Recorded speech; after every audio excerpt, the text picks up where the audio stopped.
Free services, Lavazzi and Who1.co.uk present the 20 Megabyte Doctor Who podcast.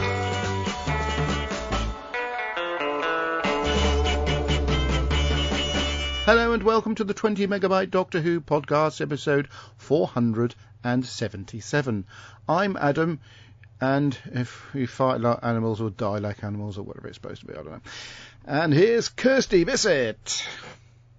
Bad cat man. And Debbie Melrose. Good hunting, sister. And Kirby Bartlett Sloan. You're a public nuisance.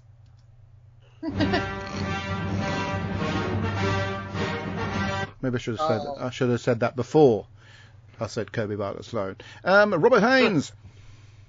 Do you know any nice people? You know, ordinary people, not power-crazed nutters trying to take over the galaxy. Mary Lang. I will be free of it. I will be free of it. What we say about Kirby? Yeah, there you go. We got some new. Where's my Yes? camera kit going on? Master, I thought maybe you were playing that Empire March, Dave the Imperial Prowse. March, because of Dave Prowse. That's exactly why I'm playing it. Very subtle, Kirby. Well done. But I've managed to find a few more. Those are words I didn't think I'd hear before. Yeah. Also, but I haven't got a sarcasm theme tune on here. Oh. But I've inherited a few, not special effects, but abilities since the last episode, which are going to come in handy. Ooh. Like when I need to get away, like this one.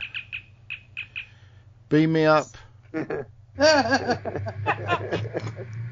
I'm going to also text Matthew.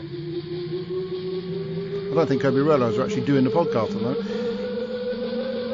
I'm not going to beam up. Oh, he realizes. He realizes. Yes, we're going to hear in tribute to Dave Prowse, hopefully if I remember play enough, the Darth Vader march, which will now be incorporated March, into my it's called. priority Imperial March. jingles. The Imperial March, then. I meant that. He It's the Darth Vader been theme. in. How many stories of Doctor Who has he been in? 2 or 3? I don't know. You should both know all this stuff. Ask Matthew. He's just Oh, asking here you so you can screw it I up, will mess find it out. up, and he can tell I you what only the know right the answer one, is. the Minotaur, but he By plays the way, Minotaur. everybody, while he faffs, we are going to be reviewing Survival. Lillian Robbins says hi. Terry Miles says good afternoon, everybody. And Laurie Nick says hello. Hello. Sounds like mass hysteria. Ooh. Yes. And Dogs Survival. and pets living together. Right, we're hoping that Matthew might join us just so we can have a gloat about his stardom. In The due famous Matthew Crystal. course. No, he was only in the Time Monster. Oh well. Well, Matthew Cressel. Yeah, My that's God. right. Wow, I thought he was a lot Wow. younger man. Yes. You learn a new thing every day, don't you? Right. He was so much Beautiful younger than looking that. My God. I know. Anyway, Survival begins with a puppet cat, which It's a puppet. Sooty! which accidentally Sometimes it looks okay. I looks like it. very creepy. I think it's supposed to. Sooty is its name. Yeah, Sooty, is it? This chap's cleaning his car, and normally when you clean a car, It it rains. starts raining. Yeah. But on this occasion, Yeah. Master? how did I get? And he's not in it yet, Kirby. I think that's the end of the episode. It's Jumping raining ahead of you. cheetah people, Unlike you, apparently. I'd love to move to the end of this episode. Do To be you fair, know who that actor is who's cleaning the car? do I? Yes, I do. I do, Kirby. Should I tell you? Go on, Kirsty. Quit Go clowning around, on. Kirby, and Steal tell his thunder. He- Go he on. We saw him sitting as a clown holding a balloon in an 11th Doctor story. Did we? God complex. The God Complex, yes. Oh, in did case we? the- Okay. The tension was building too much. That was I so don't underwhelming. remember the name of the story, sorry. Too much of a... Ah, well, I They knew can it. be quite So, forgettable. How Just- But amazing. yeah, you know. he was that creepy clown in We the God did do the Complex. research. My God. Do you know, I'm going to have to Well, I look back watched on the- this episode to see I how watched much the time has Blu-ray been this wasted morning, on this Kirby. creepy I clown. watched Blu-ray. The I watched Blu-ray. the Blu-ray. Oh, do you have the Blu-ray? I've got the Blu-ray. I've got the Blu-ray. And do you realize it's going to be an entire time season is before I hardest can to start bore us. saying stuff about Time to Blu-rays make it again? happen. Mary, why don't you have He's a going to Blu-ray? ignore us. Maybe you will go for a wee. I asked Mary, do you have the Blu-ray? Because I don't. Oh, nope, don't even have the regular DVD. No, me neither. What? None of Mary it. watches Hey, it through somebody else's window. I've got some breaking news. I've got some breaking news from We've got Matthew. the vision on. Oh, hang on. He's coming on, is He's he? not coming on. Now he says, yes, if I can get my Wi-Fi to start working again. Oh, well, that's... Uh, Wouldn't it have been better as in a background scenario if you said he's ready? But it really doesn't work too, does it? Yeah. How about just saying, It sounds like Matthew's from the ready Ryan when book I of need... excuses. Not, he's trying to get yes, on. it does. Right, I need to scratch my neck with my magic wand. How come he answered Kirby and not me? That's favouritism, that is.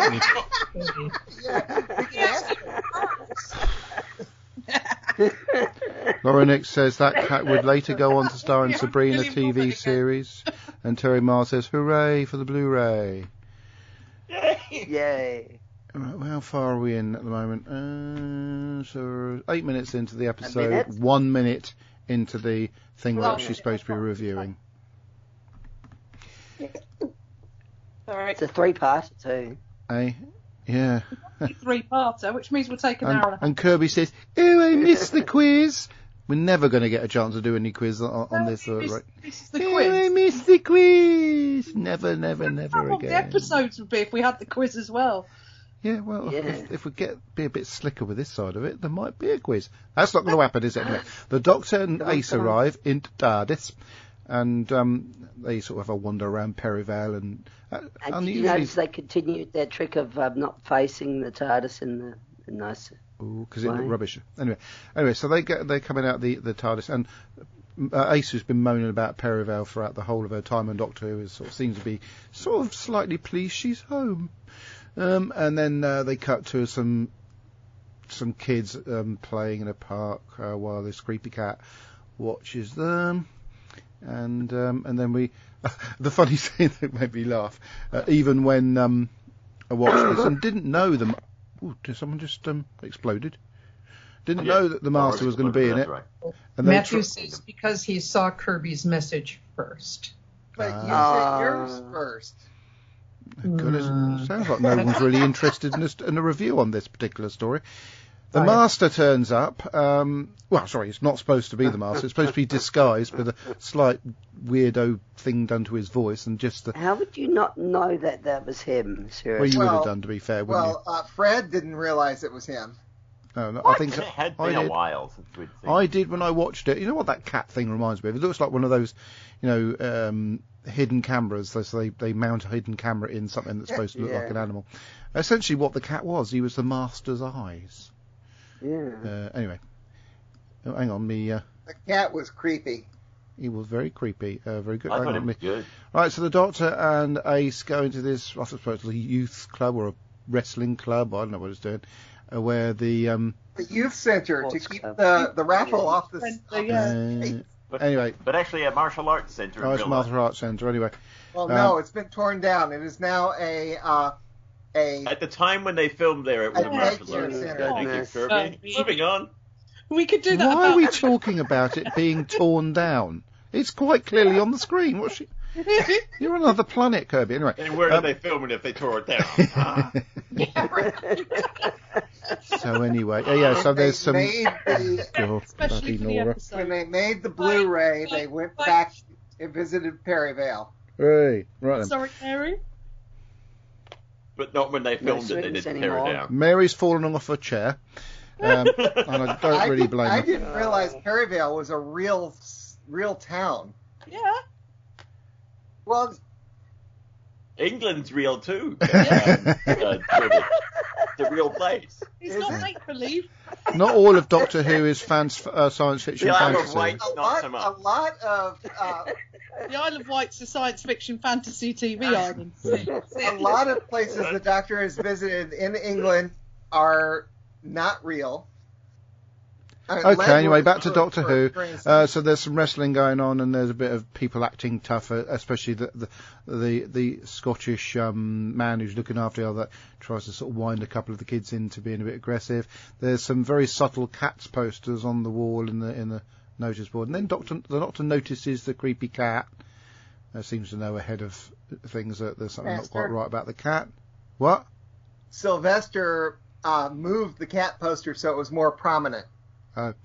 And also the graffiti on the boards there are actually supplied by the cast and crew. So if you see SA on the board, that's Sophie Aldred.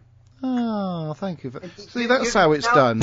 You can count Well done, on Kirsty. Kirsty and Thank I. you. Thank you. Both have read the info text. Yes. But, okay. Kirby and Kirsty are like two That was kids a weird laugh. helping each other to get to the teacher, you know. We're two halves of the same person, I guess. Then there's a little poster saying the local woman still missing in the town. The Doctor and Ace decide to go to the local supermarket to get some cat food. Well, the Doctor wants some cat food because he wants to get hold of this cat. Hale and Pace happen to be in there running it. I know times are hard for comedians, but they've managed to get themselves. In fact, they do strike me as a gay couple running a shop in this particular scene. Now, If I know rightly, someone most of Hale posted. We're all talking over each other. It's just like this show, isn't it? Carry on. Yes. Go ahead. You started. Okay, fine. I know that somebody posted no. a link to the comedy thing where they microwaved a cat, but I don't want to watch that. And he goes. Kirsty, have you got anything better to say? Kirby, you said Not you really, go but I ahead. was just going to You say stop. that was most of their skits. They were mostly just seemed like a gay couple. Yeah. You know, there was one where they were always talking about concepts and stuff, and it's like they just don't. But I thought they were great. I liked them. I love Hale and Pace. It's funny. Yes, and it was a very Really? Hello, Johnny. Hello, everyone. stunt casting of the highest order.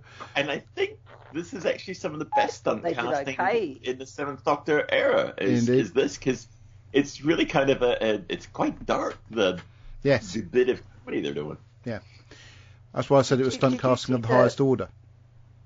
You know the cat that Oh, they sorry, I find. cut you off. Go on, Robert. You know- Eric Kirby saying that You one. know the cat that they find? Did you Yes. see the original cut of it? It looked pretty gruesome. What, you mean the because dead they had one? the cat angled they had the cat angled towards the camera, so you see all its guts and crap coming out. No, I watched. But the one that they showed in the show was facing away from the camera. Oh. In this case, I only watched the original broadcast version. Anyway, Yeah, back so to did Doctor I, Who. Kirby. This was on the deleted and extended scene. I didn't watch the deleted and extended. Nor did I. Well, it's that's not good our enough, fault, Kirby. is it now, Oh, Kirby? That yeah. seems to be a problem on your side. Anyway, Oh, yeah, back you know, to I can watch Jesus. it at any time because I've got the Blu-ray. Well, why haven't you? Because you've had it for quite some time now. Anyway, I've been busy. before Master gets angry, we should move on.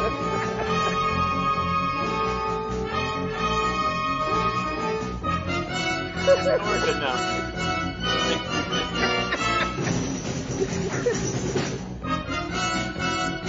Maybe we'll get past them going, what? Hello, Matthew. What have you walked in on? I was just asking myself the same question, Robert. Guess what, It's Matthew? the I'm usual, actually trying to do a Matthew, Doctor Who usual. podcast at the moment. And I might ask Alicia to come back on. It was bloody sight easier in those days, I can tell you that. Right then. Anyway, back to Doc. Oh, have you got a quote, Matthew, before we move on to... I do. Oh, I'll do the introduction. Matthew Cressel. Know what I reckon? UFOs. And have you got a fee now you're a celebrity? I'm not going to pay you anything, just wondered. Right then. Just wondered if you had one. I don't know what you're saying. Back from his triumphant performances at Chicago TARDIS. Oh, Hey, you're a celebrity. It's Yeah. Matthew Cressel. Get you out of there. Now, you've got a high list of celebrity call numbers on your phone. Oh, God. Oh, pardon me, I was trying to stifle that. Well, anyway, back to Doctor Who. Now, before I try and move on, the scenes within the supermarket, I was just found myself sort of getting engrossed in the products on the shelves and how they used to look in the late 80s. Master? I did the same. Jeez, I nearly pressed the start button. Oh, God. What about all that product placement? I thought the BBC wasn't supposed to do that. Anyway. Well, do you notice the Diet Coke Only that Ace asking has so he outside? can tell you this. What? Go ahead, Kirsty. I can do this a lot quicker. What? It's actually filmed in an actual grocery store, so that's why all the products were there. The only products that don't actually have real names are the products that they're looking at on the shelf, which is the cat food. And the Coke can outside moves because they can't actually show Coke, and all you see is the barcode no matter which way the camera is facing. Anyway, we can move on. And Please. I had to explain to Fred what a price gun was. How have we managed to stop this review of the last classic story in Doctor Who in a shop which has just got a little bit of stunt casting and the Doctor carrying a load of cat food? Why are we still here 10 minutes after I pressed the pause button? Hey, I just It's a saved you a good masterpiece 5 of minutes filming. there on an explanation of what Kirby was about to say. Thank you. That's right. Suddenly understand why somebody might have put a cat in a microwave. Put something else in the microwave in a minute. Right there. Anyway, I'm going to move forward now because Kirby's held things up so long. The Doctor collects some cat food, and there's a dead cat in the warehouse, and he then goes to another shop where Ace meets one of her friends with a weird beret and badges on it, and she's collecting money for it says hunt saboteurs. Someone explain to me what that is. They want to They sabotage sabotage fox hunts. The what? Fox hunting. They want to sabotage fox hunting. So as instead of chasing little cuddly, cute little orange dog-like animals across the countryside and getting dogs to tear them Foxes are apart. Like cats, aren't they? What do you mean about Foxes. foxes? What are you about cats? Never mind. Anyway, that's I'm basically saying, you said they're like dog-like characters. they're like dogs, foxes. You've like got a cats. fox in your garden, don't We've you? got several foxes in the garden. They don't look like cats. They look like foxes. I mean, dogs. They're more dog-like than cat-like. Although their eyes are quite cat-like because they've got slitty eyes. Anyway, moving on. So the I'm wondering if my Wi-Fi knew something when it didn't want to work 20 minutes ago. Thank you, Yes. Matthew. Yes, Matthew. I haven't had the greatest of days, and this isn't helping, to be fair. Anyway, and somebody else wearing an orange vest gets zapped away by what's going on. The Doctor leaves a little cat trap, which gets ruined by one of the neighbours, I think. And then Ace goes to a nearby park and finds Master? a cat. What? You know the dog that comes along? Yes. It's Pepsi, That's who's Pepsi. J&T's dog. Yep. Whose dog? John Nathan Turner's. Thank you. J&T's. Yep. Ace finds a cat, cuddles cat, and then a big cat on a horse turns up and chases her around this playground. And What's with the wolf howling? horse fouling, did you say? No, the wolf howling when they You get know, I was going to ask about that then, Debbie. That is a bit weird that the cats would howl like wolves. Would it not be a bit weird? I think it would be. But then it's a science Fred fiction was fancy bothered TV. by that. There's a note about it in the info text that cats yowl rather than howl, but apparently the director Alan Waring thought that these stock sound effects that had been brought to him to choose from sounded too much like a baby crying. Oh. And decided that they would use a howling sound effect, but it is, for anybody who has a cat, it is very disconcerting to hear. Yes, it's ridiculous. Yeah. I wish they would overdub that. They should have done a special Laurie edition Nick says heating up the tea. Sorry, Kirsty, didn't mean to interrupt you then. But I That's just, all right. No problem. So I'm the used to dog Kirby, eats the so, cat you know. food. That's the Doctor's annoyance. And hang on, get my slider stuck. And then, I think. Are you watching the Blu-ray? No, I'm just saying, It's In the DVD. Ace gets transported to another planet. I feel like doing that myself. again. Kansas. Where we find Kansas anymore. the dead body of the man who was doing It's the Dorothy. washing his bloody Nora, his car, and then Washing his bloody Nora. And the Doctor I gets did not see that episode of Last of the Summer Wine. the Doctor gets grabbed by, just as he's about to grab the cat, he gets grabbed by the Scottish Army bloke, and then Ace is running around trying to get away from the woman on the horse. Then she meets one of her friends with a humongous nose. Can't remember her name. But she's got a very big nose. She's been in lots of stuff since I this. didn't notice that. What, the woman with the nose? Huge nose. She had a large nose. Well, she had to stand about 2 feet away from Sophie to do the scene, otherwise her nose would have touched her. Don't be mean. That is me. Oh, the horse. Are you talking about the horse? Accurate, but me. Yeah, she walked into the frame, and her nose came in first, followed by the rest of her about 3 minutes later. It's almost like doing comedy on a podcast, isn't it? You is being mean. Well, it is really, but I'm feeling mean now because I've tried desperately hard to do a podcast here, and I'm getting held up. It's like someone slamming the brakes on when you're trying to get somewhere nice. Right then, so where are we going? Oh yeah, so then we meet some of the other characters or Ace's friends, one of which I've met in Newcastle, the little chap with the wavy sort of boy band hairstyle. I met him in Newcastle. I've had my picture taken with him, and I'm just saying. And then of course, you didn't meet the person that you keep insulting. I might have met her, but I wouldn't know. But she has got quite a big nose. I've got quite a big belly. But I'm sure having a big nose and being quite pretty that she is better than having a girt big belly like I've got. Right then, the Doctor creeps up on the wall, tries to get the cat, and then of course gets caught by the army bloke again, and he gets transported to the planet, and then they get sort of rounded up by the cat people, and he gets sort of pushed into a little teepee, and the light shines on the bastard's face. And I must admit, he doesn't look very well. His skin's all horrible. Is there a reason for this, anybody? Do you know Anthony why? Ainley looks a bit... Power of the planet. What? He's fighting off the power of the planet. What? No, but his skin looks a bit... Not Do you know why? puffy. They actually froze the shot. They had to lock the shot off because for the eye effect, they wanted him dead still.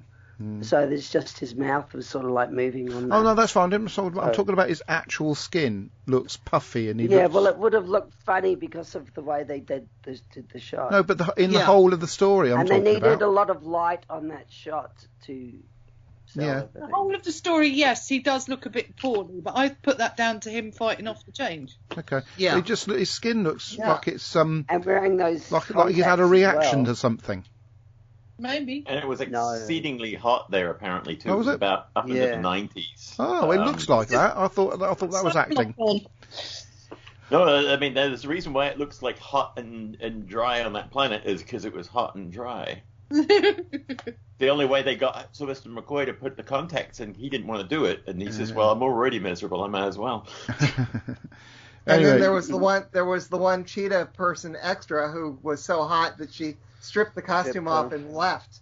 Oh. Yeah, she just walked away, off the set with no shirt on.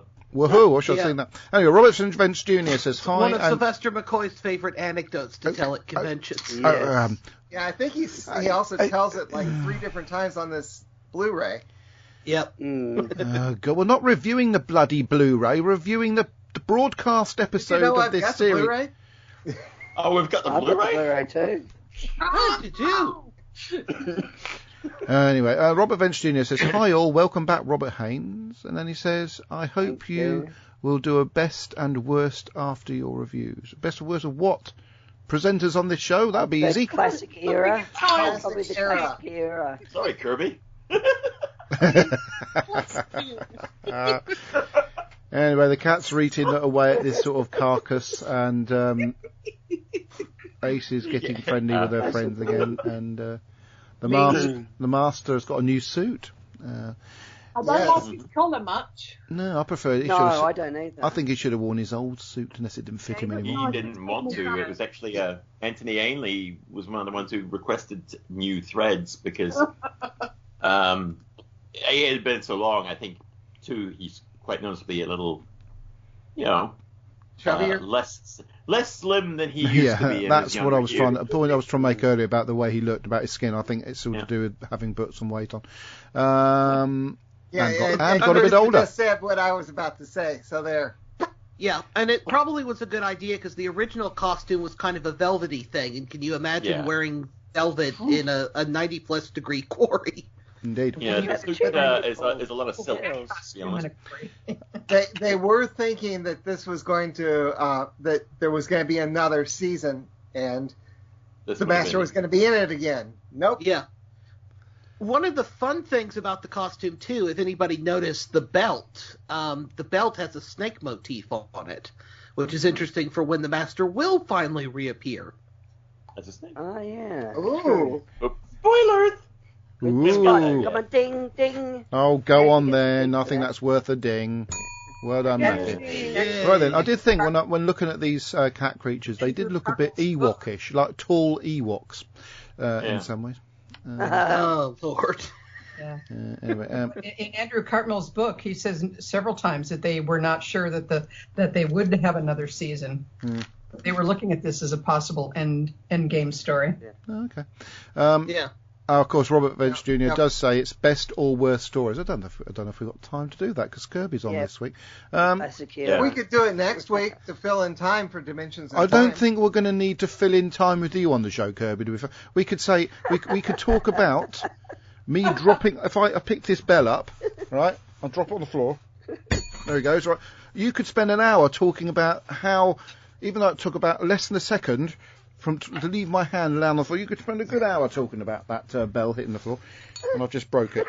Oh, you want the history of bicycle bells? Hurry up and get to the point. Don't kill yourself, Robert, please. Thank you. I'm trying to do a podcast here. Yeah, not on the show. Neil James says, "Sorry, I'm late. I was either dead or I've been to Birmingham." Listening to this show is pretty much the same. Good one. It's not how it's supposed to be. Anyway, so the Doctor throws some silver sort of beanbaggy things around to distract the cats and gets away on a horse, which is quite cool. And meanwhile, Ace and the pretty woman with the big nose set a little trap, and the Doctor rescues the Scottish bloke who's just about to get killed. The other Scottish bloke, of course, because Sylvester is Scottish. And meanwhile, a milkman gets done in by a cat. The Master spends a bit of time in his little teepee, sort of poking around and sewing up costumes, and I don't know what he's doing. And then we see quite an interesting long shot of this. Well, it looks like a volcano, which is quite a good little special effect, actually. I don't want to know how it's done, thank you, Kirby, before you start interrupting. I wasn't going to, even though it is on. Oh, God. I've got an itchy back. I'm just going to scratch my back because I know Kirsty wants to say something. That's it. It's all done with dry ice. Right. So anyway, they try walking through this valley thing with strategically placed skulls, animal skulls and stuff. And poor local abattoir. The Doctor and Ace seem to sort of meet up and get separated quite a lot in these sequences. And then there's a bit of they get cornered a little bit, and there's a little bit of a fight that goes on this sort of beach.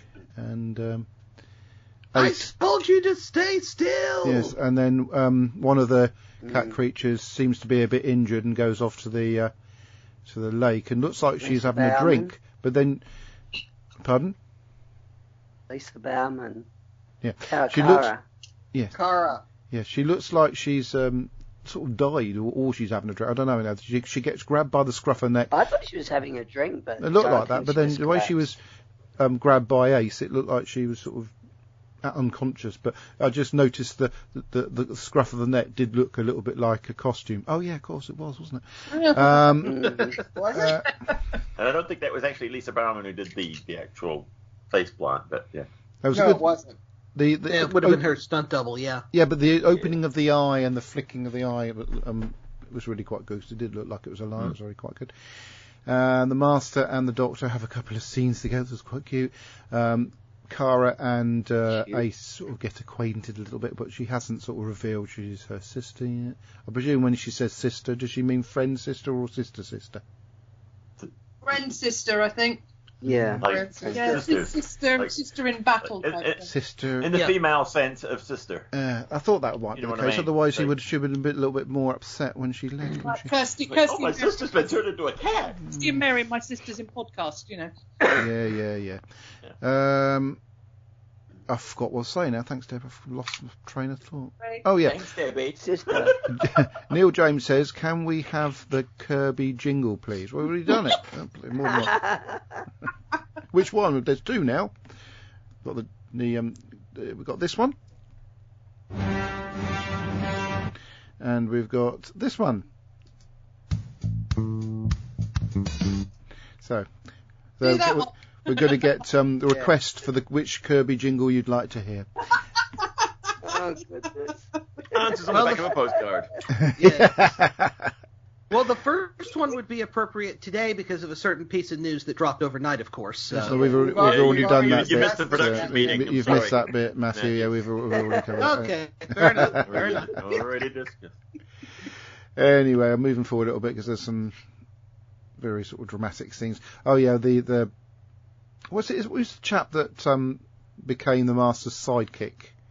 Midge. I can't remember his name there. Tall bloke. Yeah, Midge. I thought it was Midge. I didn't want to say Midge, but I felt it must be Midge. Midge seems like a girl's name. Yeah, Midge is a girl's name, but now Madge is a girl's name. Midge is not a girl's name. Madge.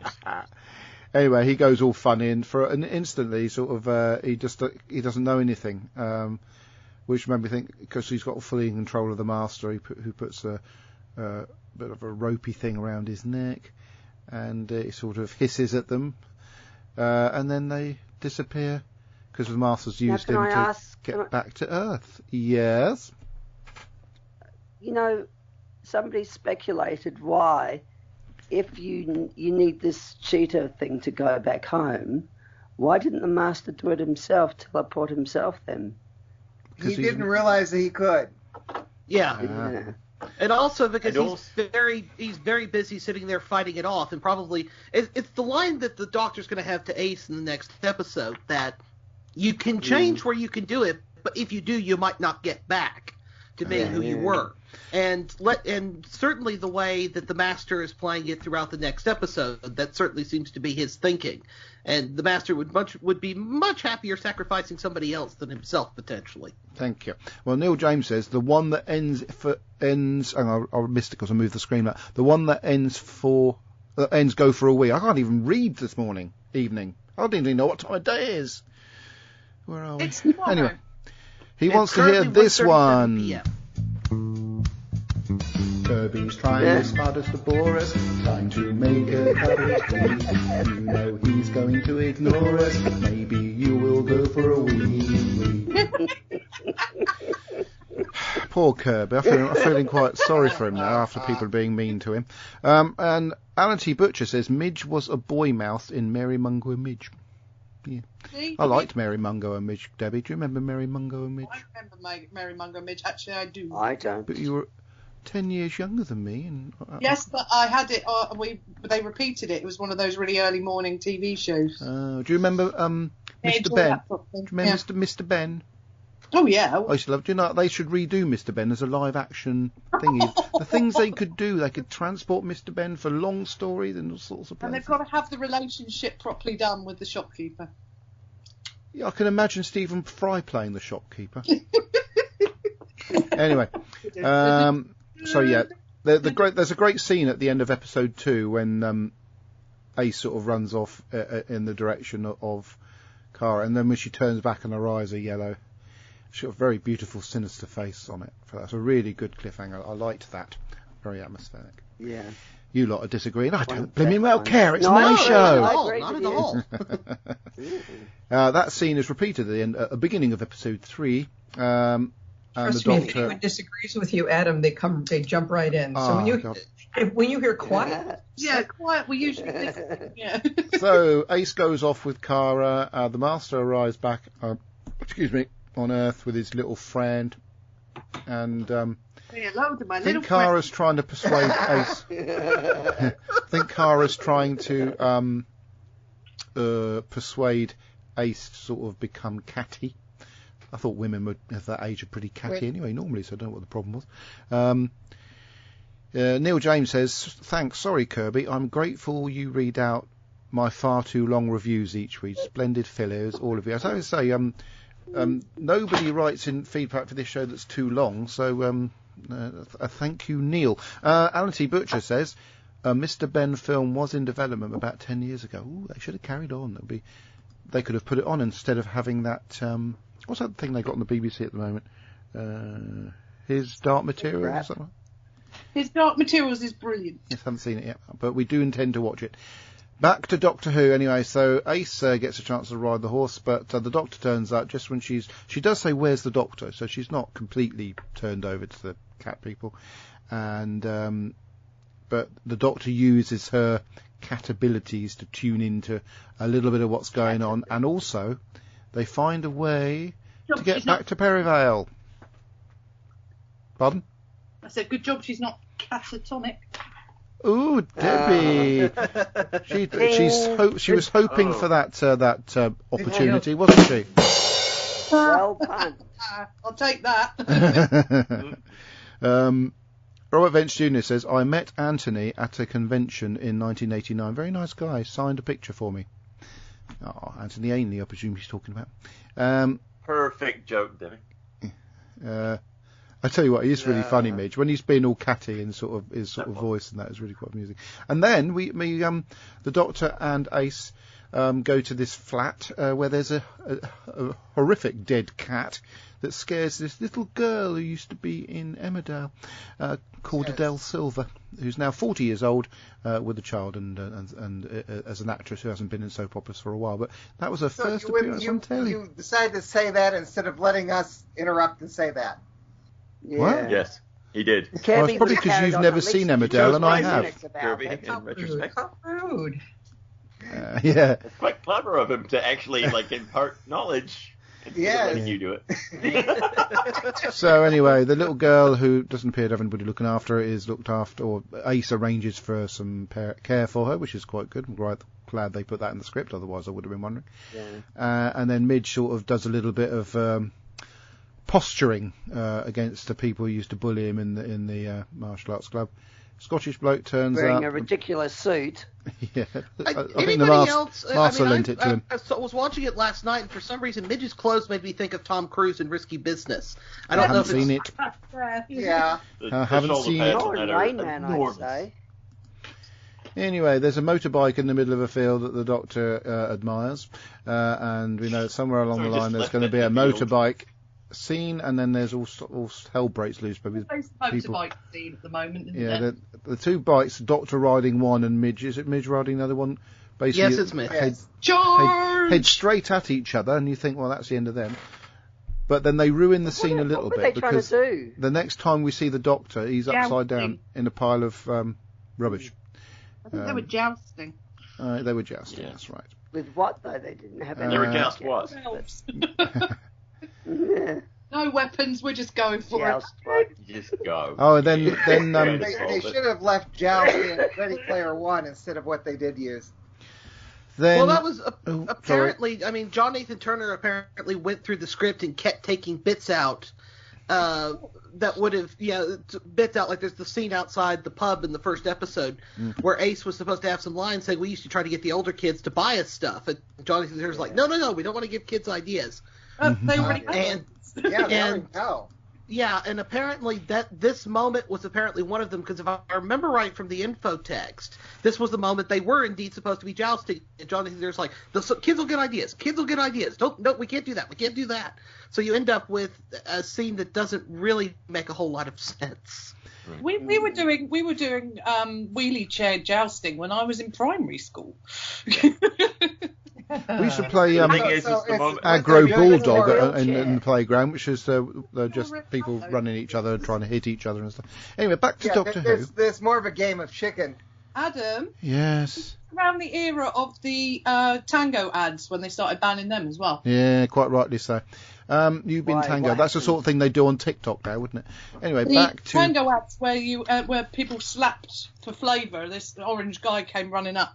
Oh yeah. Yeah, you've been tangoed. Around the face. Trouble is, doing around school. somebody did it to Donald Trump and never stopped doing it, and that's why he's so orange. That's his wife.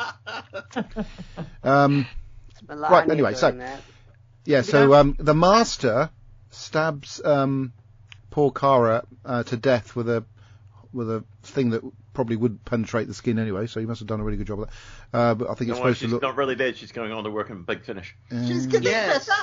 But in the process of dying, she becomes a person again.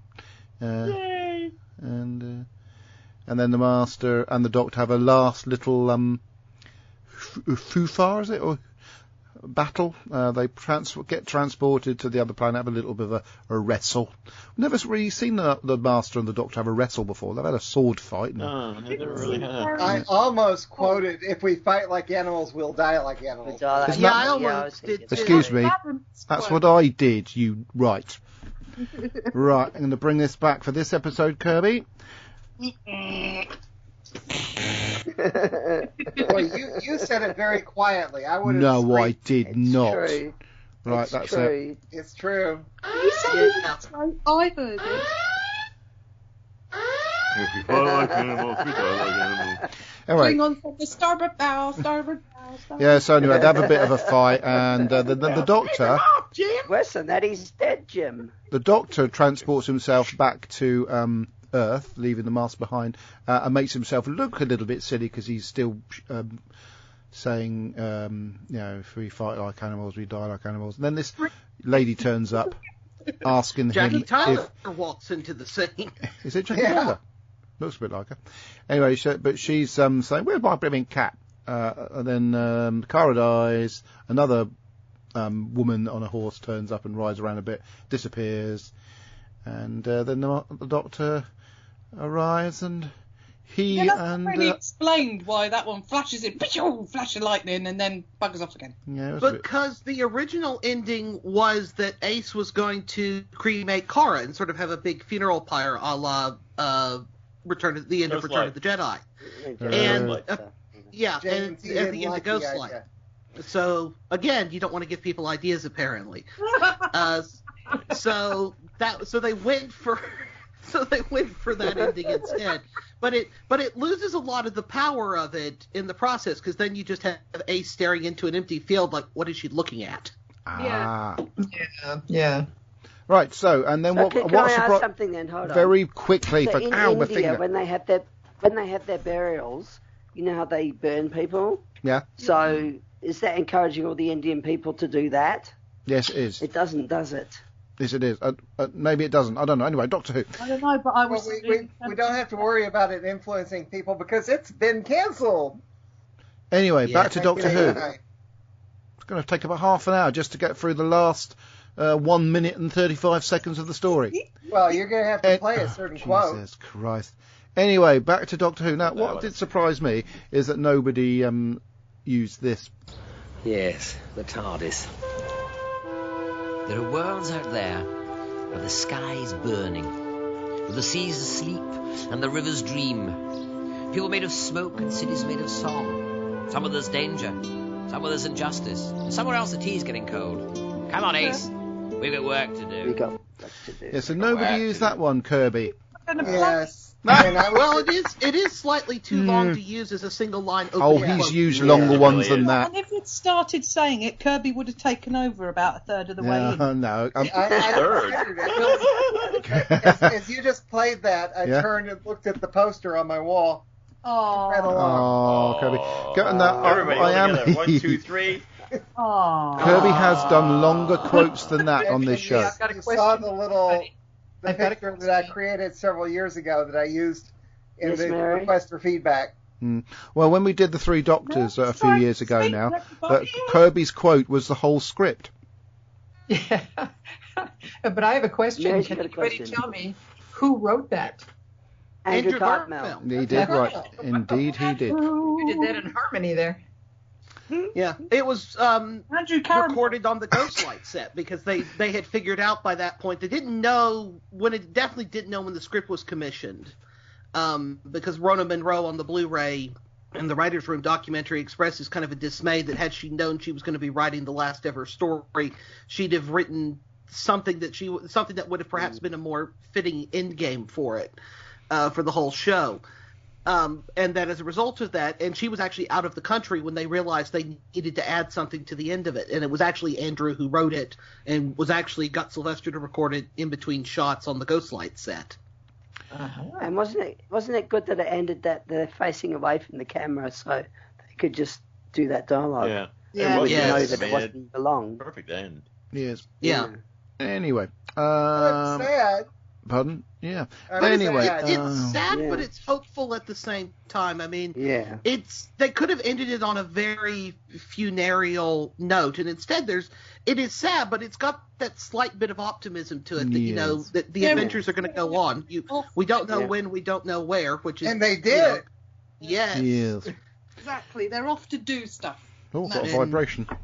In books and on audio and everything else. It was really, I know that it's an ending and everything, but it was in New Who that suddenly you got the long, drawn-out ending sequences. And you really don't need them. Let the audience just go with more ambiguous endings would be really good.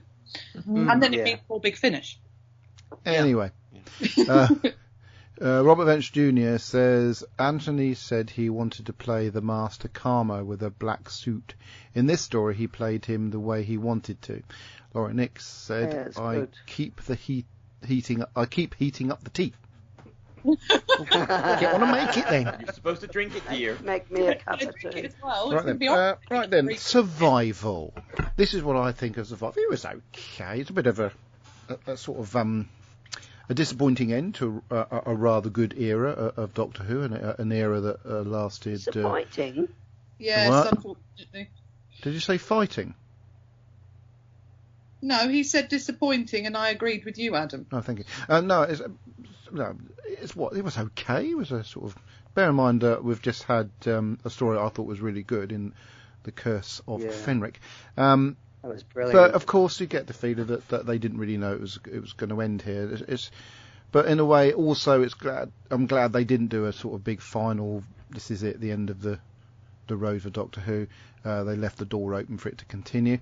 But it was okay. It was nice that you said about it being hot for filming, because it did have that feel to it.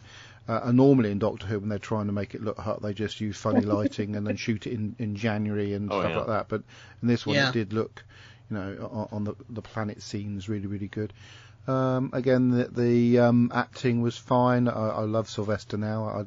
Obviously, I didn't really like him much in his first series. Liked him a bit better in his second series. But he's really the Doctor in the third series. This is where it's so disappointing we didn't get really to see more. Obviously, on Big Finish, you can really encapsulate the Seventh Doctor a lot better, and the Sixth Doctor for that matter. But it's a shame. I'm glad it was only a 3-parter in some ways, because I think it sort of needed to end when it did. To be fair, it was okay. What did you think about it, Kirsty? I've always liked this story. It's one of those things where it's got a little bit of everything. There's there's this mystery going on. You've got the especially in this season, the series, the developing relationship between Ace and the Doctor, and it, I love Sophie in this too, because she's quite strong and just, I don't know, she was actually new to horse riding, and there's one shot actually of her sitting up on the horse, and they commented on how perfect her posture was on the horse, and it's just she looks like she's always been on a horse. But I like this as a story. It's just the same as all the others, though. I wish they'd had 4 episodes and more money, because the whole process of these creatures hunting off world and them being tied into the planet, I like the whole idea of that, and then it was kind of neat seeing the Master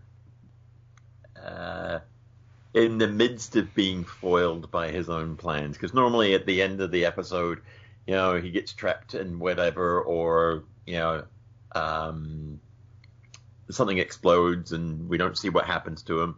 But now we see him. He was obviously up to no good and got stuck here. And now he needs the Doctor to get him out of there. And I think it's kind of a neat thing. There's no TARDIS and everything. It was a really nice idea, but it just didn't have the time or the money. And then, of course, there's interference from the BBC, and rightly so in a way, because having read the fact that you can write off letters and they have to do investigations into things if people complain, somebody is going to write a letter saying, why did you do that? You made the policeman dangerous. Oh, well, we'll look into that. And they have to, spend money on it. So it's just like, it's easier to just go, no. We're not going to joust. We're not going to have Ace talk about getting drinks when she was, 15. It's just not worth the hassle. It's not worth Mary Whitehouse. But I really like it. I love the end speech. It is. It's better than any. It does leave it on just a kind of a nice even spot where they're off doing whatever they do. The listener, the viewer can choose really what they're off to do next. And funnily enough, we call it the Wilderness Years, but there was a ton of Doctor Who. And I think the end here did inspire, because it kind of left it open-ended like that, so many people to write. And, that's where we get people like, Russell T Davies and the like coming back and doing the show, is because they were inspired by, the end of this show and continued on. So, I think it's a really great story. It has its downfalls, but I love it. Thank you. Kirsty. Kirby. I really like this one. I don't understand why you were disappointed. I didn't say I was disappointed. I said it's okay. A bit like Ben saying, what? Well, like I said, I get wistful about this one because it is the end. And by the way, but the moment was prepared for, apparently. that last episode, this coming Sunday, will be 31 years. Feels like this episode's been 31 years, Kirby. I was waiting for that one. You fell into that one, Kirby. Yeah, you did. I like this one a whole lot. The animatronic cat is disappointing. I like the animatronic cat. It gives a sort of an alien quality to it. Yeah, I thought the cat was brilliant. And Fred was sitting here with animatronics. Fred was sitting here with me the other night, and she's going, "Ew, that's weird." An alien cat. What do you want? And I really like the character of Kara. She was beautiful, wasn't she? Bit of a hooter on her. Mm-hmm. Oh, that's the other one. Sorry. and I've heard some people complain about the cheetah costumes. I like them. Yeah. And the actresses didn't. Yeah, that was Fred really liked it because she's into furry fandom, and so she knows lots of furries, and it's very much a very, very expensive furry costume. Yes. Actually, do you see anybody cosplaying with that character as a cheetah person? You don't, do you? No, I never have. No, I'm sure someone has. I'm sure someone will. Someone always does. A secret furry in Doctor Who fandom probably has. Yeah. Terry Miles says, I know, I'll go as a cheetah person. Terry Miles says, Hale and Pace were brilliant, but wasted in this story. Sorry, have you finished, Kirby? Anyway. Sorry. One other thing that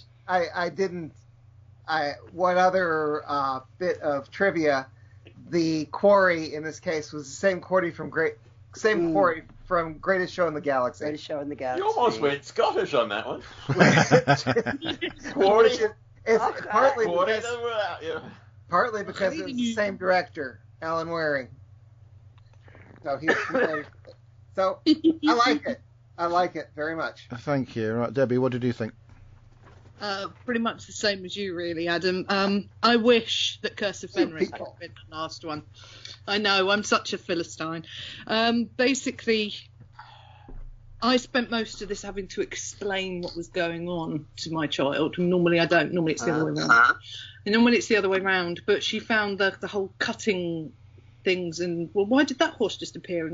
Why did that rider do that? And, that sort of thing. It was a lot of the bittiness, the way it had been cut this time just didn't seem to flow so well as a story, as a narrative. But I really loved Sophie in this, the way that she's dealing with the way she's dealing with the changes that's happening in her and her bonding with Kara. And Kara's my favourite in this as well, actually. And I totally get it as a story. I love how it's left open with their planet, the Master turning up. But I did feel almost like they were casting disrespect on the Doctor by having him bum up after the crash. I thought that was such an incongruous end, pardon the pun, for Doctor Who. Yes, thank you for agreeing with me. I just felt that was not in keeping, if you see what I mean, with the way the Dark Doctor has been going. The dark... Yes, more the comedy, throwback to the comedy. Yeah, and it was and that was Sylvester's idea. He wanted that. It's so weird, because it just felt so out of place in how intense they were trying to make the episode and the story. And they were intense, weren't they? I'm full of I thought they were TPs. I love the use of the music. Absolutely love the use of the music. Again, that all throughout this whole season, it has been absolutely phenomenal. The use of the music has been brilliant. Was good I agree. It was indeed very good in this story. Well done. I just felt that it wasn't. It was good, but it wasn't as good as the others that we've watched this season. It just didn't feel like a climax of an ending. It just sort of felt like we'll wander off quietly. That's what she said. Please don't wander off quietly. Like the climax at the end. I was just hoping that nobody was going to say that's what she said on that bit. So thanks for that, Kirby. Well, you don't know us very well. Oh, that's me, really. And I said I should probably dress up as one of the cheetah people at the next comic. But I'm not sure if I'm going to be able to do that. I think I'll just go with something different. Yeah. My Auntie Butcher said, I fed back. It's not short, just so whoever gets this bit of feedback is pre-warned. Eric. Right then. So, who should we go for? Robert. What did you think? Yes, I love it, actually. I think it's quite a good end because of the way, the planet is, feeding off the anger or whatever from the people on there when they fight, and I sort of came up to a good. I'll have to say the word. It built up to a nice climax with the Doctor and the Master fighting against each other. And I just loved that they were, the Doctor's ready to brain the Master, and a bit like he did in Tribe of Gum or Unearthly Child, whatever you like to call it. I love that it built up to that, and it seems it's like an epic sort of battle between them. But as been mentioned about what Matthew said with the removing bits of it, it sort of makes some things like why are they going at each other on the motorbikes? For what? They're going to crash into each other, and what? And there's a big explosion. What happened to them? Well, Mitch is all right. Well, he dies in the end, but he's getting better.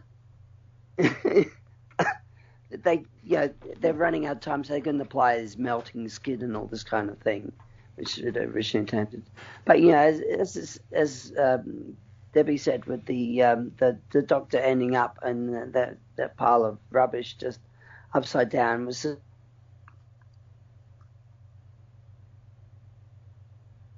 Hello? Oh, that was quite a disappointing end. Really? He just kind of dropped off. Yeah. Yeah. Yeah, I mean, you could have at least wandered off into the distance and given us a speech. I mean, Robert may not realize that he just stopped. Robert, did you hit He might still be going wherever he is. Maybe he's having a coughing fit and he's put his mute button on. That's not going to happen, Mary. Come on. Robert comes back on doing that. Sorry, I had a coughing fit. Well, just in case, we'll have to move on anyway. But if he comes back, we'll say, well, thank you, Robert. You did make some very good points. But shut up. No, not on that. Right then, where do we get up to? Oh, yes. Matthew, what did you think? Of the... Excuse me. Of the 4 stories of this season, this is the one that I seem to come back to the least. And watching it again last night, I wonder why that is, because there's a lot in it that's actually quite good. There's the Planet of the Apes vibe to a lot of it, especially that playground chase in episode 1. Kirby, I know you're a bit of a Planet of the Apes fan. Ace inside that geodesic climbing thing is a bit like the cage that Taylor's put in the first movie at one point. Yes. And, while Sylvester is playing it a bit lighter, I think that the reason he's playing it lighter is because the story around it is so dramatic and so dark in many respects in terms of the thematic stuff that in some ways you need that kind of lightness to play off of.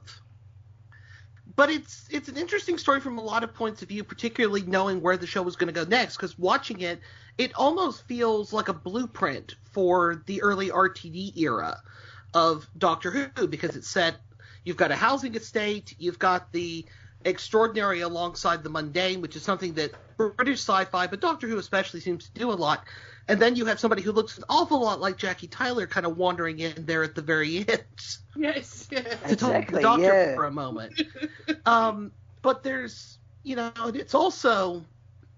Thinking back, there's that scene in Silver Nemesis with the 2 skinheads where they're trying to... It's clearly meant to be this big, pivotal social moment of social commentary, and it just falls flat. And here there's that same kind of vibe going on, and it feels a lot more real as a result of that. And, again, the thematic stuff, and it's interesting. It's an interesting counterpoint to Ghostlight, which was the start of this whole Ace trilogy, because, again, you have Ace coming home this time in a quite literal sense, and her growing up a bit and figuring out where she's going. And the fact that she doesn't have that big funeral pyre for Kara at the very end of it, I think kind of robs it a little bit of its dramatic power, as does some of the cuts that John Nathan Turner insisted upon on the way. As I was saying earlier, talking about going into that last speech, I'm really kind of glad that nobody knew until quite late in the day that this was going to be the last one. Because... as Kirsty said, the open-endingness of it left the door open for somebody else to come back and pick it up. And, it would happen a lot throughout the 90s with things like the Virgin New Adventures, Big Finish at the other end of the decade. But it ends it on a very kind of hopeful and optimistic note that this is not the end, but this is the end of the beginning, as it were. And I appreciate it for that. Prepared for. Indeed. I think the Cheetah people are going to be they're the weak link in the production, and I think Rona Munro and Andrew Cartmel talk about this in the Writers' Room documentary. Yeah. That they had originally intended everybody was going to be a bit like Midge and the Master, so that they'd have the contact lenses, they'd have the kind of long fingernail-like claws, the teeth would come out a bit, and it was apparently John Nathan Turner who, again, interfering, went, no, it's Doctor Who. We've got to have proper monsters. We've got to have proper monsters. Because apparently, despite having been producer for 9 years, he still hadn't figured out that if he insisted upon putting a monster in a story, it was probably going to be rubbish. Mm-hmm. In John Nathan Turner's kind of sort of defense, there's a story he tells in his memoirs that he got to see the original, him and Alan Waring got to see the original Cheetah People head. And apparently he said as bad as what ended up on screen was, the original version was, and I believe I'm quoting his exact words, TARDIS at Pooh Corner. So it would have been apparently even more worse and even more cuddly. there's just a lot of good stuff here. I think Dominic Glenn's music with that screaming electric guitar, very, very much in the vein of things like Eric Clapton and Michael Kamen's score for Edge of Darkness just a few years before this. So much so, I actually, I'm going to apologize to Debbie. Debbie, while you were doing your feedback, I actually bought the MP3 version of the soundtrack off Amazon. Because I realized I didn't realize I actually don't own it for whatever reason. So I look forward to listening to it later. It's just been so good over this whole season. Yeah, exactly. Yeah. And it's a very different thing from the kind of, as good as some of the Radiophonic Workshop stuff was earlier in the decade. I think this season they were really hitting it out of the park music-wise. You know, maybe this is, back to the story itself, though, maybe this story might be the weakest of the four this season, but it's like looking at the original Star Wars trilogy and going, which one of you is the weakest film? Because they're all really good in their own ways. Though I'm sure the Right Honorable Member Mary Lang will be vehemently disagreeing with me in just a moment. I noticed Robert's back. Now I'm scared again. Robert, you're back. What happened? Did you cut us off or did we cut you off? What's that? Oh, by the way, listeners, if you can hear a rumble in the background, it's I've just turned the heater on for a sec, so it's getting a bit nippy in here. Yes, you disappeared in the middle of your feedback. Off the screen saying a speech. You disappeared. Yeah. I don't know. Oh. No, we didn't hear all of it. We didn't hear your speech. I think my voice. I'm losing my voice. Oh, bless him. We won't make you use it any more than you need to, because I'll play it properly. Because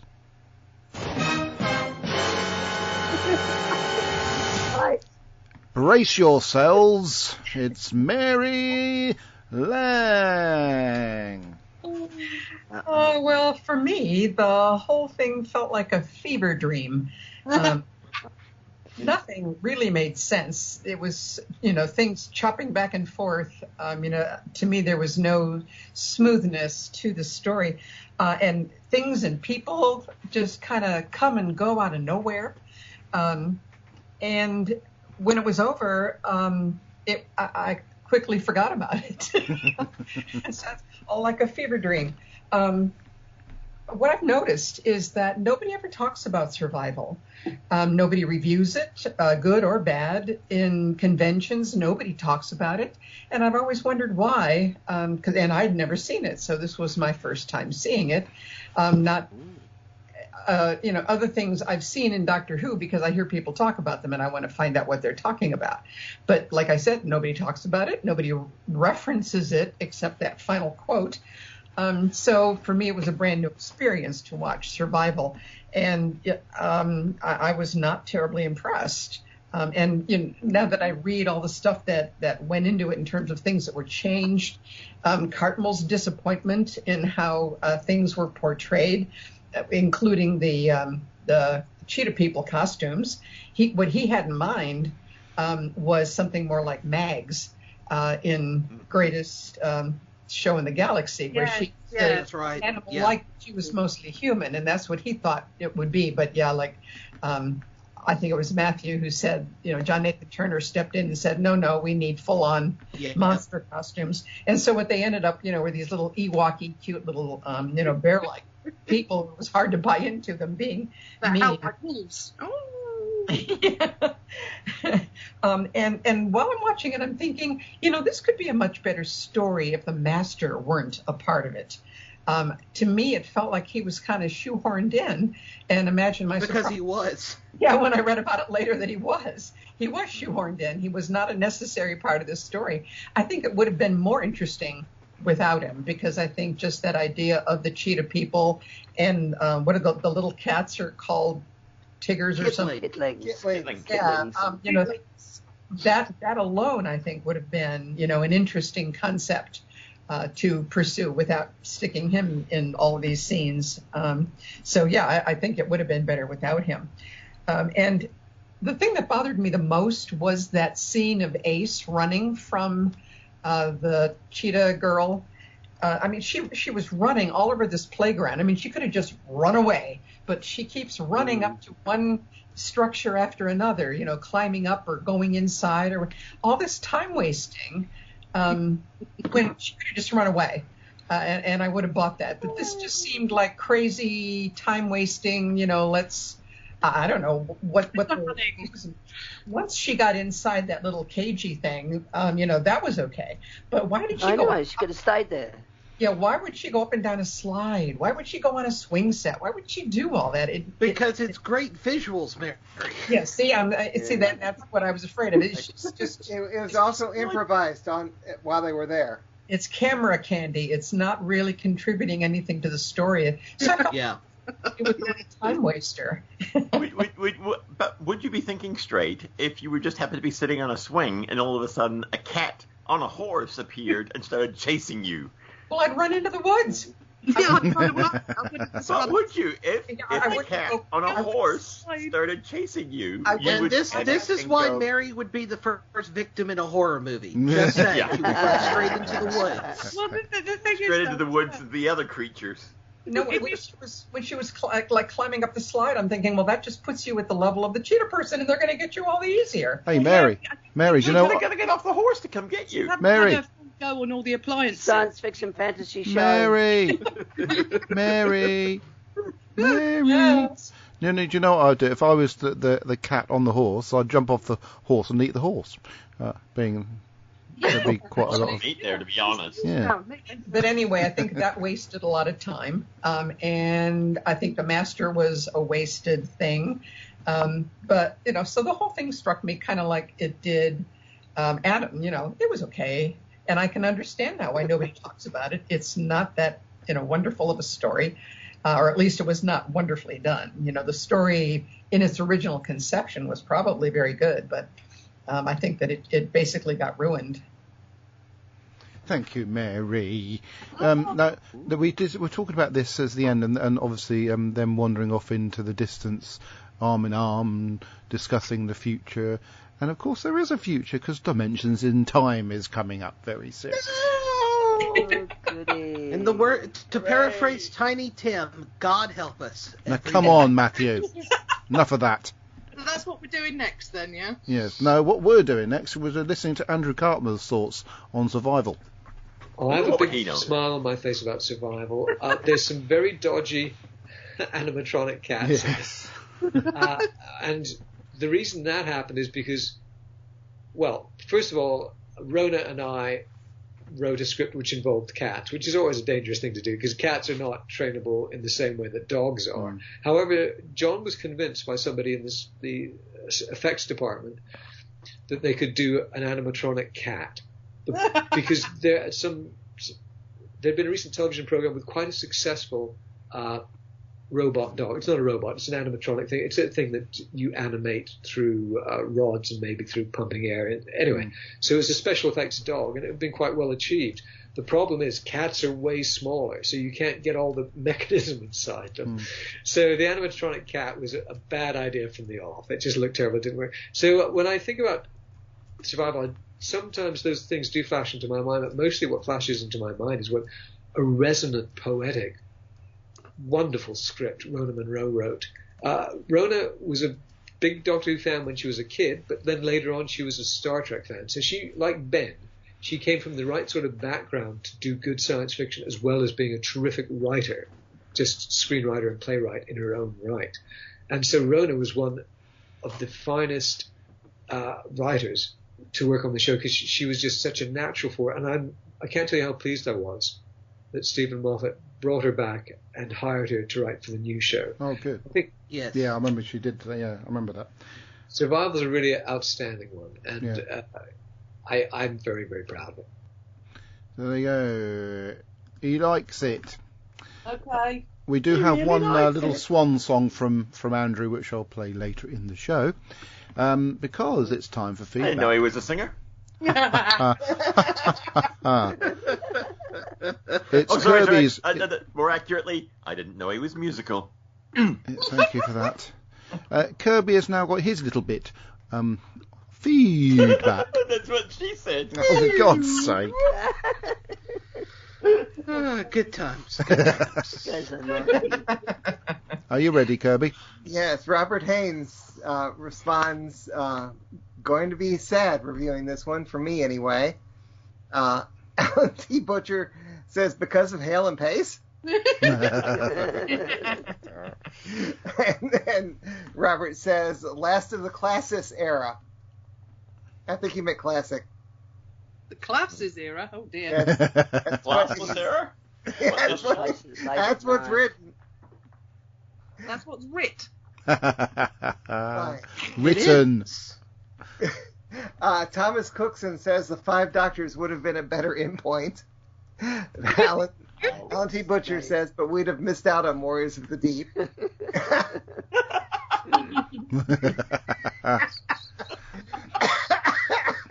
All right, stop choking to death, everyone. For God's sake. Trying to do a podcast here. Robert Wentz Jr. says, I understood they added the ending when they found out they weren't back next season. Where's this picture of... He says, so it's come down to this. Who is this? That looks like Hamill Mark Hamill to me. There's been a series of commercials with him and Patrick Stewart. Oh. Doing, I can't think of what it is. They're one of the food delivery companies. Something. It's a delivery company. Is it Uber Eats or something like that? Yes, Yeah. thank you. Okay, I just don't remember that particular They're scene. useful sometimes. Somebody named Matthew Kressel Never heard has of him. a link to the Hale and Pace microwave cat sketch. Brilliant one, Matt, Robert. That was superb. Who's that? Robert Wentz Jr. watching Survival reminded me of the movie I liked called Cat People. It focuses on a family that could change into big black cats, a variation on the werewolf movies. And he has a picture of the more recent Cat People. There was also a 50s Cat People, which is actually better. I like the 50s version In better. my opinion, the 50s one's better. I like It's 40s, isn't it? Like 1942 or something? Is it? Yeah. Isn't the modern version got The older one. got Bowie on the soundtrack? The older Yes, that's one. true. Robert Wentz Jr. says, okay, everyone say catnip, and he's got a publicity shot of all the cheetah people with Sylvester. Nah. Oh. Okay, Robert Wentz Jr., my review of Survival, or what I would call it, Doctor Who and the Planet of the Cat People. It's sad that this is the last of the classic era stories. This is the third part of Ace's storyline. The Doctor and Ace go back to her old hometown, find out what happened to her mates. Turns out people are disappearing, and it involves the Master. There's also a portal between the Earth and the Cat Planet. You want to say something, Robert? No, you said the Master. I went, huh. Oh, okay. That's the sort of thing I would do, except I would... I am the Master. You know what it's like, Kirby. Ace is also feeling the effects. The Master wants the Doctor's help to leave the planet before it blows up. In the end, the Doctor and the Master battle it out. The Doctor makes it back, no worse for wear. Reminded me of the Planet of the Apes movies with the horse riding. Sergeant in the story is a bully. It was lucky he lived, thanks to the Doctor. The funny part was the what kind of cat food discussion with the two in the shop, plus forgetting to pay. Yeah, that was funny. The black cat at times looked fake. Really? It is. Really? And the portal effects could have been better. A very average story. My rating 3 out of 5. Until next time, come on, Ace. We got work to do. Well, yes. I All right, know. steady on, Deb. I just noticed the picture he attached to his comment is actually the cover for the soundtrack. Ah, Ooh. Ooh. It's a nice, You it's a just- nice bit you of just artwork. bought the soundtrack. nice bit I of did. product placement as well. Did you know you bought the soundtrack? Anyway. Surprisingly, not available on the Blu-ray. Yeah. Incidentally, for our U.S. listeners, the Blu-ray for this season is apparently part of the Amazon Cyber Monday deals at the moment. Oh, darn. Except I needed it much for is these it? podcasts. So. Right. Wish I had a job. I do love the trailer for the Blu-ray set. Ah, yes. Yes. So great. Brilliant. Okay, Neil James, Survival. In some ways, the opening part of this story is just as odd as Ghostlight. The doc spends the whole episode trying to catch stray cats, whilst Ace searches for her mysteriously missing friends. Maybe they've gone to Birmingham. It's so weird, and I love it. The deserted streets and park are eerily atmospheric and work well to evoke a boring British Sunday. Maybe they were in lockdown? It really reminds me of the excellent opening part to Invasion of the Dinosaurs. The casting of Hale and Pace for just one scene as shopkeepers was a very strange decision, but it doesn't bother me. I'd be very interested to know what non-Brits make of them. As for the cat, I'm just not sure. The mistake was to switch from real to fake. If they'd picked one option and stuck with it, I'd have been happier. Anthony Ainley returns with a new outfit. I don't like it. And delivers a very subdued performance. Gone is the pantomime laughing and booming voice. This is a much more sinister master. Yes. Yes. I quite like it. Yes. Yes. Elsewhere, Midge gets a terrible suit and does some terrible acting. Yeah. Roy does his wonderful clowning, and there's a bizarrely non-lethal motorbike crash. It's interesting. Well, not for Midge. It's interesting that the action returns to Perryville for the finale, but I wouldn't change it because it gives us one of the most hilarious scenes in Who history, the Angry Cat Lady. This episode, AKA Jackie Tyler. Yes. This episode is the last of a series that has run for 3 decades, and they ended it with a random woman we've never seen before moaning about cats. She even gets the catchphrase, "So you say." Absolutely nuts. But I love her, and I think she's pretty sexy, too. The final voiceover and music is gorgeous, sad, and perfect. This is not as strong as the rest of the season, but it's still really good. How could they cancel after the quality of 26? Madness! Yeah. Hear, hear. I agree. 4 stars out of 5. She does really have a nice bum in those jeans. I'm just saying. If I could pull that off, Yeah, steady on, Kirsty. That's what he said. Robert West Jr., I agree. But the bigwigs wanted to get rid of Doctor Who, and they got their wish. At least McCoy lasted longer than Colin Baker did. He also says, I wish Ace was in this TV movie as the companion. Yeah. She would have been a nice bridge to the new series and would have worked well with Grace. Yeah. Yeah, she could have. There was apparently, I mean, we could talk more about that when we get to the TV movie. There was very briefly some talk of that, but of course, the BBC and Fox both had a lot of input into the TV movie, and at one point, the Doctor that McGann was going to regenerate from wasn't going to be Sylvester McCoy at all. So be thankful that we got Sylvester McCoy in the TV movie is all I'm going to say for the moment. Yes. Doesn't that make him the longest lasting Doctor? Serving Doctor. Yeah. Serving Doctor. Yeah, I yes. think him and McGann, just by virtue of that, I think technically are the 2 longest serving. I don't know. Whoever's got the lead doesn't have it by very much, if we're being technical about it. And if I can we have to be pedantic about it. If I can say that I was reading about what was going on at the BBC at the time, and what I read is that Doctor Who in particular was not being singled out to stop. They were making a decision at the time that they did not want to do any more in-house productions. They wanted to switch to all, bringing in programs that were produced elsewhere because it would be a lot cheaper to do that. And so that led to a lot of small companies, arising out of nowhere, making things that then were being submitted for purchase to the BBC. Yeah. So Doctor Who just was one more thing that they stopped producing. Offload.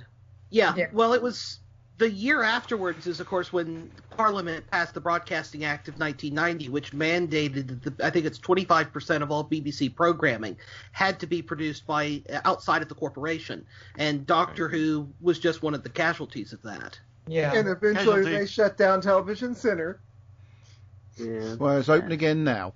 Anyway, right. Yeah, Carry on. but not for the BBC. Yeah. Well, BBC Yeah. make programs So there. that's also why Doctor Who is being produced in Wales. Yes. Because they don't have the ability to produce in-house otherwise. They're buying it from, or renting it or whatever they're doing, they're getting it from BBC Wales, which is a different production company.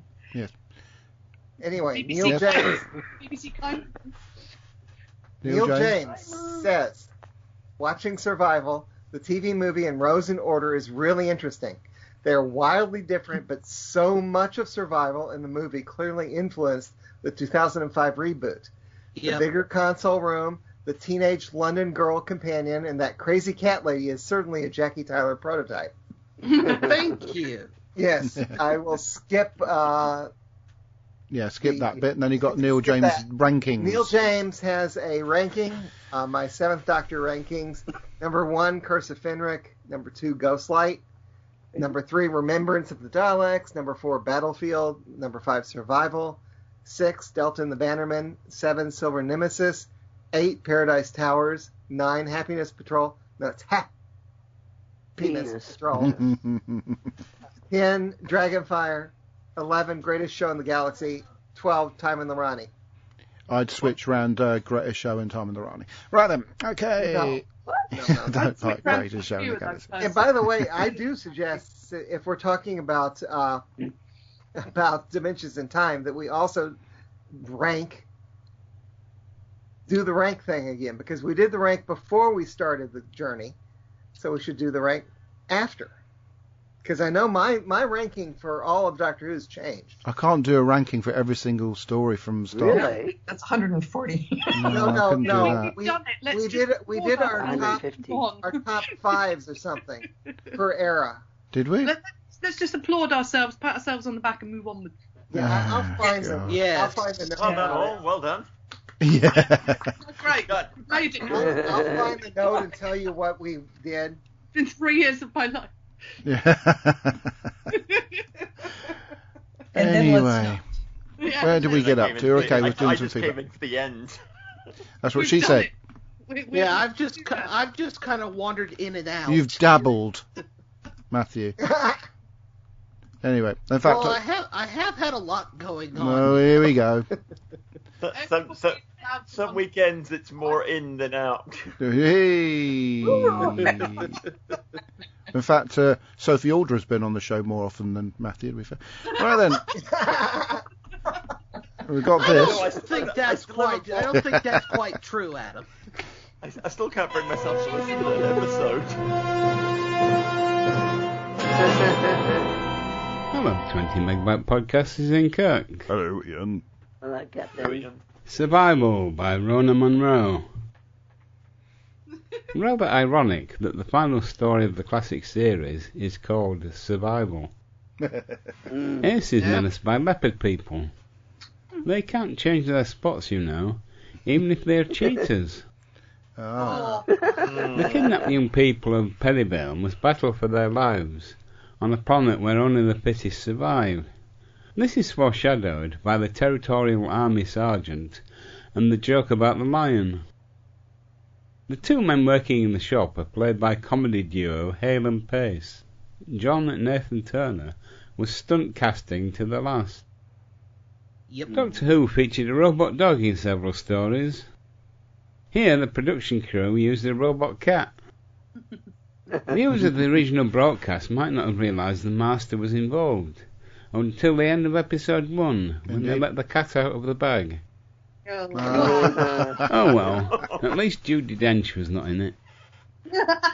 When it was realised that this story would be the last to be broadcast, a voiceover was added to the end. Somewhere the tea is getting cold.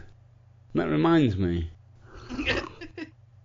I feel the Sergeant is the sort of person who would not like the TV show and would claim that the BBC should concentrate on nature documentaries and stuff written in the 18th century and teach young people some respect for their betters. He gets murdered at the end. The BBC is paid for by a compulsory licence, paid by all in the UK who watch TV. Most feel that they should entertain those who are forced to pay for the BBC. I don't think it is too far off the mark to speculate that there are many in BBC drama who plotted to do away with Doctor Who. They would have felt that the money would be better spent on Jane Austen and Chekhov. Not that Chekhov. 2020 continues. Darth Vader has died. Oh. Well, he never sounded too healthy. Coming soon on the 20 Megabyte podcast. Dimensions in Time. Hey. Oh my God, yes. Bye for now. Yes, well, thank you, Ian. That was great. Right, we have further feedback. Let's flip a coin. I think we have Debbie on heads and Mary on tails. Alexa, flip a coin.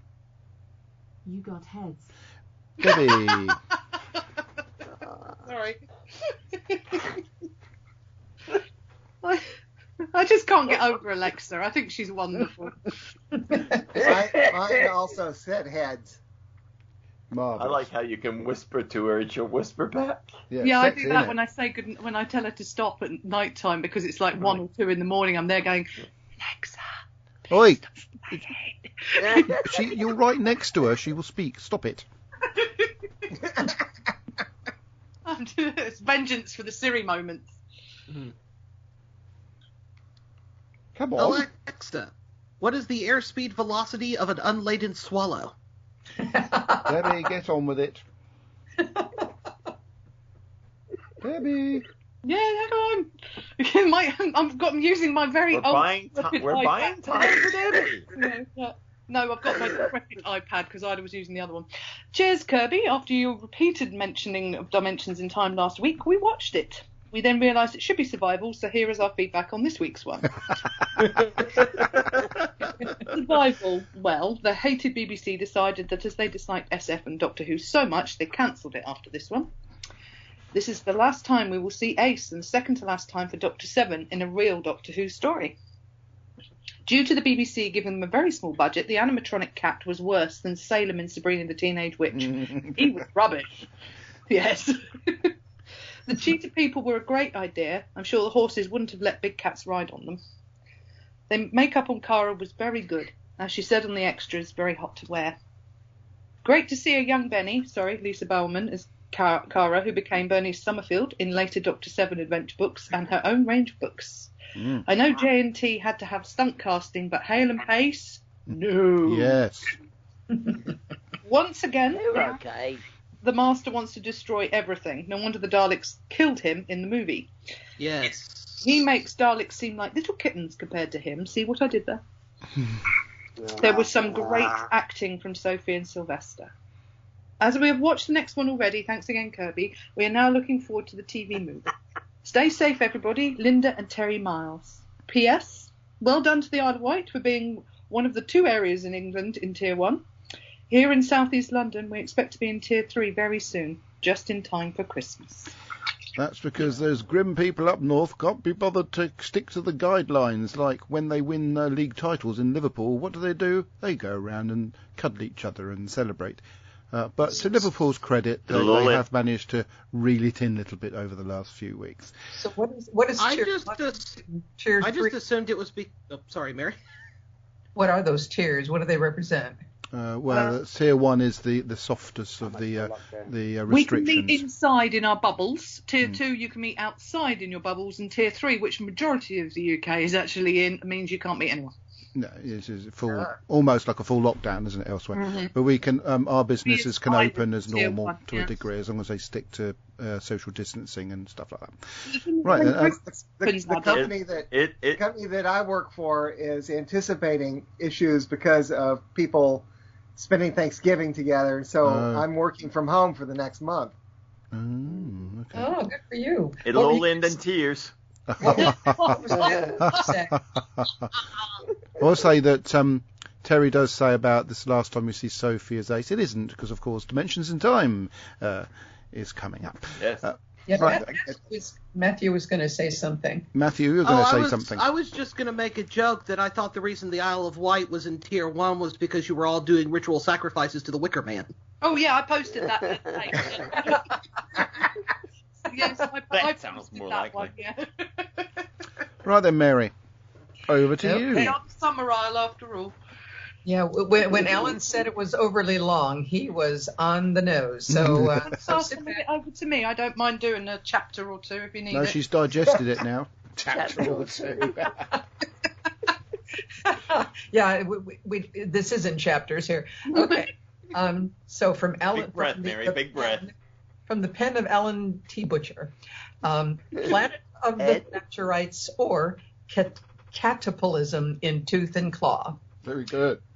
Survival is, of course, a closely studied Marxist critique of Thatcherism and the way it supplanted traditional conservatism with a more individualized, wayward, and destructive form of capitalism. The anthropomorphic cheetahs and their planet form a representation of this type of capitalism, capable of great spurts of acceleration, but notoriously lacking stamina and susceptible, therefore, to regular busts between the booms. The more activity these cheetah people manage, the greater the destabilization of the planet overall. This is described by capitalists as creative destruction and is supposed to lead to economic adjustments and better businesses. In fact, of course, it is poverty and misery inflicted on those with the least means to sustain themselves.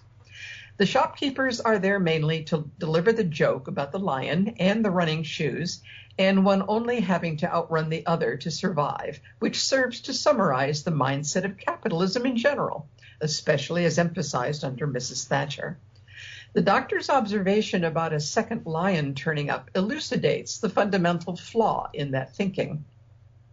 Sergeant Patterson is a traditional conservative running his own attempt to indoctrinate a group of young people at the youth club, and is a passenger through much of the story until he is supplanted by Midge, who is by then a full-on representation of Thatcherism, styled as a late 1980s business yuppie, spouting total individualism and a devil take the hindmost attitude to his fellow human beings. Midge is cast aside too, however, his death presciently showing what would be the fate of many such true believers, and most spectacularly in the person of Nick Leeson, who single-handedly brought down London's oldest trading bank by the culturally endorsed tendency for cheating the system, in parentheses, a homophonous double meaning of cheetahs, obviously. The master seems to reflect the effect on government as a wider concept, more able to resist the effects in some ways, but not completely, nor forever. He finds he can avoid danger to some extent by exploiting individuals, though he still succumbs to change eventually. The others determine with the doctor's help that their only way to get to safety is by working together to exploit the system. The Marxist analysis that this activity would inevitably lead to its own destruction is, of course, comforting and reflected in the planet's understood fate. However, although Thatcherism did eventually explode itself, the consolation may be questioned, given the long-term damage and some perverse mainstream attitudes that persist to this day. It should be noted that whilst some suggest that this was not a fitting end to Doctor Who after decades of production, in fact it was correctly not an end, as Doctor Who didn't end and shouldn't ever end. We also learned that the cheetah person Kara did in fact survive and re-emerged after her recovery as Bernice Summerfield and came to know her much better after that, and particularly knew Jago and Lightfoot well under the further pseudonym Ellie Higson. Yes. All in all, survival is better than you might imagine on paper. In a fairly straightforward story, a lot is said at a reasonably profound level. McCoy probably joins Davison in achieving his most assured and consistent performance in his last broadcast story, and it is a tragedy he was not allowed to continue. Ace's growth as a character is rounded off well with another story in which she is at the center of things, and again, the original plan for her to find a place to stay during the next season was one that would have been worth seeing. The quality of the supporting cast is not a feature here, but they are adequate to the job, and Anthony Ainley surpasses himself by proving he could accomplish a performance much more subtle and closer to Delgado than might have previously been thought. This story is 15 seasons too short, since in spite of some production errors and inadequacies in recent times, the potential and flashes of greatness that the show is capable of prove that it should have continued. Next up, Doctor Who and the inaccurate predictions about EastEnders, or let's try to persuade the public it was right that Doctor Who was ended. Those are my thoughts. Yay! Can I mention something? Can you mention something, Robert? I normally say no, but you do it anyway, so on this occasion I'm going to say yes and see what happens. Thanks. I was just going to make... I was reading the discontinuity guide about this, and it was just saying it was a nice sort of rounding out thing that the show started in contemporary London and actually finished in contemporary London. Yeah. I thought that was a nice point. But like Alan said, it didn't finish. It continued. The story started with the assassination of John F. Kennedy and ended at the fall of the Berlin Wall. Yeah. Right, stuff coming through on the feed. Laurie Nick says camera candy. Well, thank you, Laurie. I'll take that. Thank you very much. Alan T. Butcher said if they'd only had a laser pointer, they'd have been fine. And then Tim Drury. Oh, for God's sake, this bloody thing, play from the start. Says, a great story used to be among my favourites, but sadly it's dated badly. Great last lines, though. And then Terry Miles says, well done, Mary and Debbie. Oh, thank you, Terry. Which then takes me on to Andrew Cartmell's summarisation, or, sorry, not summarisation, thoughts on what is known as the Cartmell Master Plan. Yeah. So, yeah, and now we can talk about the master plan. Well, I have a little gag about that. I always say the Cartmell master plan was to get the scripts in on time. But obviously it has a wider meaning than that. I had no idea that there was anything called the Cartmell master plan until I went to a convention in LA, and it was Paul Cornell, in fact, who said, have you ever heard the term Cartmell master plan? And I hadn't. But when people explained to me what it referred to, I thought, oh, well, I know what that is. I just never heard it called that. Nah. So it was, I very rapidly, when I was working on the show, understood what I felt the show needed, which was that to get back to the original spooky kind of Doctor. Spooky Doctor who you had to respect because you didn't really know what he was up to, what he was capable of. And that had been very much lost. The Doctor had become sort of a kind of smiling, nice guy who was at the periphery of the story. I felt that he had to be at the center of the story. He had to be, he had to command power, and he had to be mysterious. And so, with the help of a fantastic team of writers and the wonderful combination of Sylvan Sophie, Sylvester McCoy and Sophie Aldred, I was in a uniquely good position to do that. And I set about doing that by talking to the writers about it, by deliberately trying to make the Doctor darker and more forceful. And I think we pulled it off. Certainly by the time we'd finished season 27, season 26, forgive me, that was a Freudian slip. We never got to season 27. By the time we finished season 26, I think we'd achieved that we'd done a reset, and that the Doctor was in a very good place to go forward. But of course, we didn't go forward. No. But some of those stories have come out on Big Finish, haven't they? The potential stories, yeah. Yeah, and I'm very proud of one called Animal. That's my favourite from that cluster. They're all good, but I think that one is particularly fun. Yeah. And have you been involved in some of the stories that went out on Big Finish? Well, yes, I wrote Animal. Yeah. Well, obviously, proud of that one, yes. I wrote Crime of the Century. I wrote... you see, it's hard for me to remember the names sometimes because we didn't choose these titles. No. We have these titles rather imposed upon us. So I co-wrote Earth Aid with Ben, and I think did I do another one? Anyway, and Mark Platt wrote one called Thin Ice, something like that. Anyway, it was very good. Yes. So I wrote a bunch of them, including one with Ben, and then Mark wrote one. So I was heavily involved in that. Yeah. And I believe the script editor was or producer was David Richardson. Yeah. Big Finish, and he was absolutely wonderful. He was a darling, and I'll tell you why. Because we decided that we were going to introduce a new companion, and we had a pretty cool idea for what that new companion was going to be when the show was cancelled. But we had this idea for sort of a upper class cat burglar. Mm-hmm. So if you've ever watched something like the Emma Peel Avengers, you'd have an idea of where we were coming from. Yeah. So we had this strong idea for a new companion, and when we did the Missing Adventures or whatever they were called for Big Finish, the notion was that we would do this thing, that we would have this new companion appear.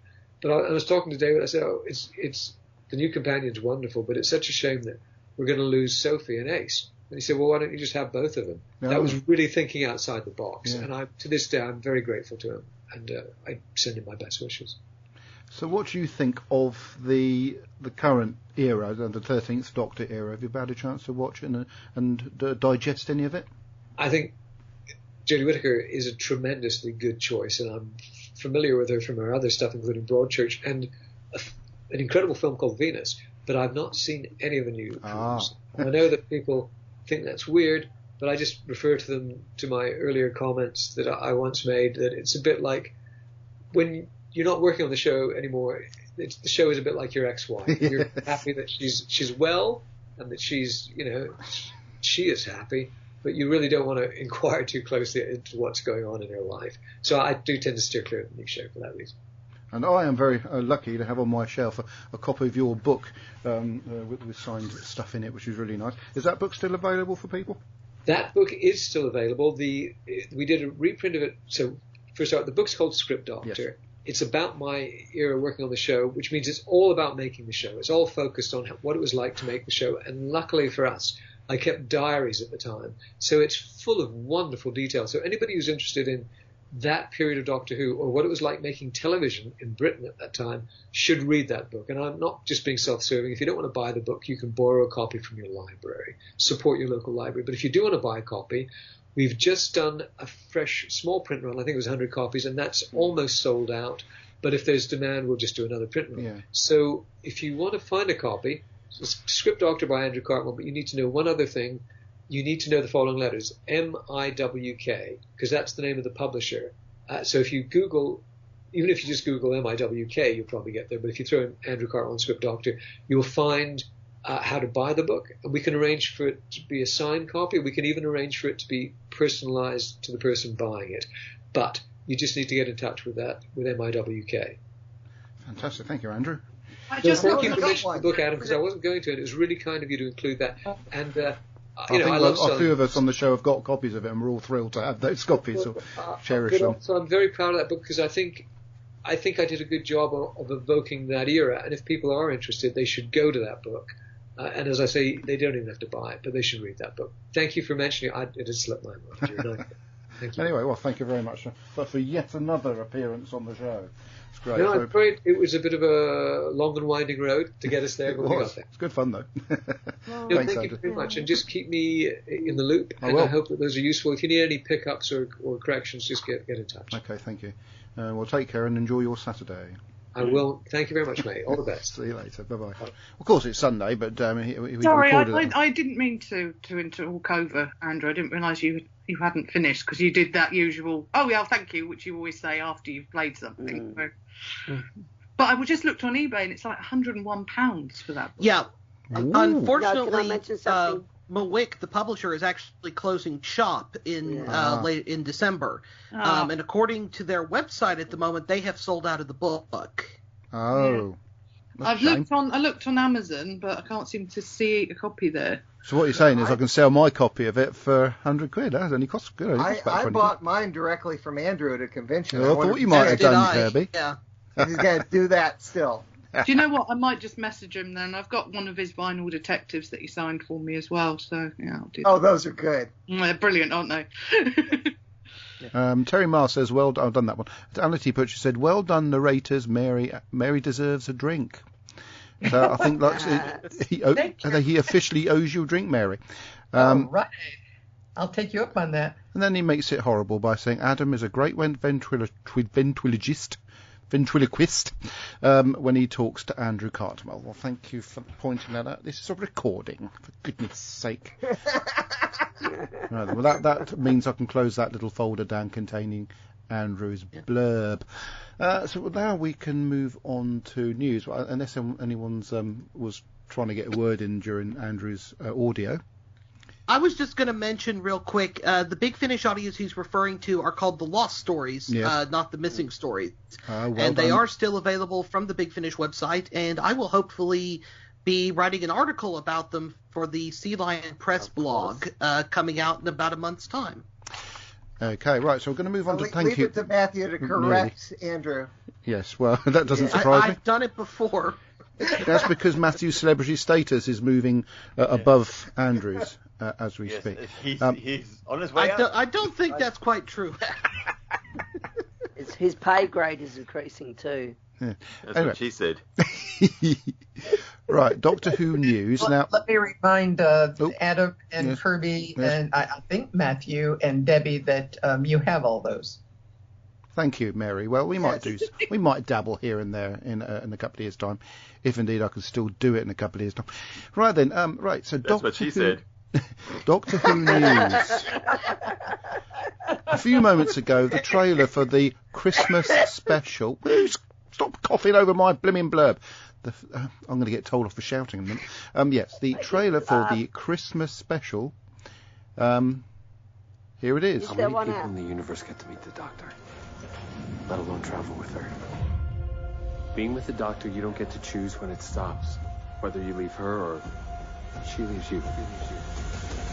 The Doc would really want us to keep an eye on the planet, right? But how is that possible? If you don't help, the human race is going down. You with us? As of now, you will see new defense drones at work. These machines are going to change the world. Yo, remember us? I'm Captain Jack Harkness, and I'm immortal.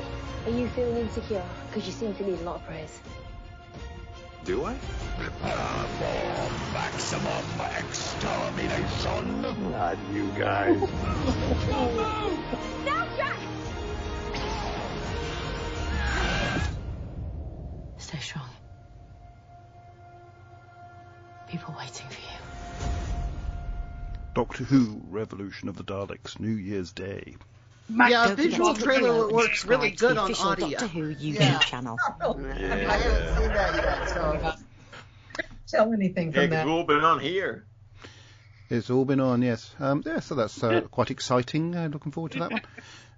There's the Collection Season 8. BBC Studios have announced the next instalment of Doctor Who, the Collection range, will be the third Doctor Season 8. Is that on Blu-ray? I don't want to mention that word. Yes, it will be on Blu-ray. Blu-ray? Yes, it's actually quite an exciting series of Doctor Who, that is. Unofficial Doctor Who Annual 1989. Make sure I'm not going too far back. The unofficial Doctor Who Annual 1989 has been released by Terraconus Distributors. Terraqueous. Oh, is it Traqueus, is it? Terraqueous. Oh, whatever. The annual is 209 pages long, featuring stories and illustrations produced by fans, as well as contributions from well-known names such as Alistair Pearson. I'm not going to mention the rest. And of course, there's a little thing about Captain Jack returning for Christmas. That was exciting when we found that out, wasn't it? And just what we hoped for. I know nice bit of good news. Yeah. I know JB is exceptionally excited. He's been posting stuff left, right, and centre on Facebook at least. So, bless him. Right, so that is Doctor Who news. There's really nothing else coming through, but we have one brand new story in between now and when they finish filming and producing the next one, which they're currently doing. So God knows when that will be, but I think it's very likely to be 2022 or even Christmas next year. Perhaps. Yeah, they're aiming apparently for autumn 2021 for a broadcast of Series 13. Well, if that's the case, Matthew, you get one of these. Okay? If it doesn't happen, you'll get one of these. Okay? Wouldn't be the first time, wouldn't be the last time. Right then, that's Doctor Who news. I'm sure there was something else. Oh, yeah, I say we did mention about Lavazzi's little blog competition. Don't know if anybody entered it. I did. There's also... I did. Pardon? You did, yeah? Yeah. Deb, well, I entered the Children in Need Doctor Who competition. I didn't win. So if anybody did win, it'd be nice to hear from you and send some stuff over. who1.co.uk. Is that who1.co.uk? I'm paraphrasing this lot because I'm going to make it very quick. They sell the said. biggest range of Doctor Who Target novels you can get at the moment in brand new format, along with lots of other stuff. So Christmas is coming. It's not long to go now. So get to who1.co.uk and buy your Doctor Who. Is that who1.co.uk? Fan relatives, something or other. And of course, iwheroes.co.uk. If you're in the UK, they ship to the UK. And also sign up to their Facebook page, because Rob regularly does videos of package openings for the stuff they get in stock. It's really quite interesting. You wouldn't believe it would be, but they are. And they also do draws. If you buy anything in store, like a Funko Pop, you get a raffle ticket, and then they do a draw every month for free pops. And Isabella's been trying to get some Umbrella Academy pops that are, these aren't the regular ones, these are the rare ones, which aren't in her collection, because they're quite expensive when you want to buy them online. And so we've been entering this draw by just buying a Funko Pop. And number 9 came up this week, and she's got herself a number 5. Number 5's a character in Umbrella Academy. Number 9 you said was number a 9. Number Deb. 9. Debbie. 9. Debbie. Number 9. Debbie. Number 5 is alive. Debbie. Debbie, if I say it too many more times, my wife will come downstairs. Pardon? They're remaking that. Johnny Five is Are alive. they? Debbie. Yeah, short circuit. Debbie. I don't want to say it too many times. Getting like I a proper Indian guy. Debbie.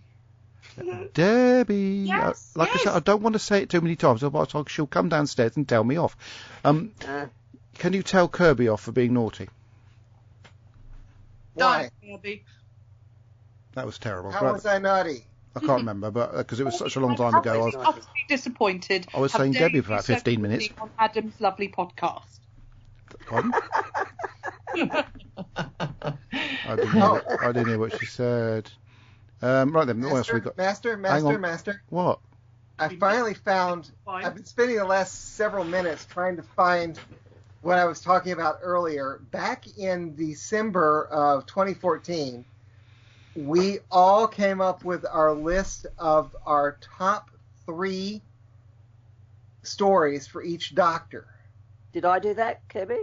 I don't know, because it's just this is just my list for myself of what I was going to say on the podcast. Well, it'll be so I will try to find. My God, he has a list for himself. No, I sent myself. No, actually, this is an email to Master on December 8th, 2014. But I've got my top 3 stories for each Doctor. And yes, I suppose we should. We should do that when we get to the end of things, I suppose, which is still a long way off because we've got all of New Who to do yet. Robert Vince Jr. says Star Trek Discovery talking about Spock's legacy. Right then, so we can talk about now very briefly about other stuff I've been watching this week. I haven't watched the most recent episode of Mandalorian yet because I've been waiting. I wanted to get the big TV up to get it in its full glory, so I'm looking forward to seeing that. Yeah, I haven't seen it yet either. Love the Mandalorian. Very good. The most recent episode of Star Trek Discovery, as mentioned by Robert Vance Jr., is quite nostalgic for Star Trek fans. Yes, and the whole series is lovely. Anyway, it's a really, really good series, and great characterizations by all and sundry. It's wonderful, really is wonderful, and I'm looking forward to the spin-off series where we get Captain Pike and the Enterprise. Yeah, but what else have we been watching this week? Oh, The Crown. It went past so quickly. Watched it too quickly. Is it finished? Yeah, well, yeah, they released it the whole lot together in one lump sum. Yeah, binge that.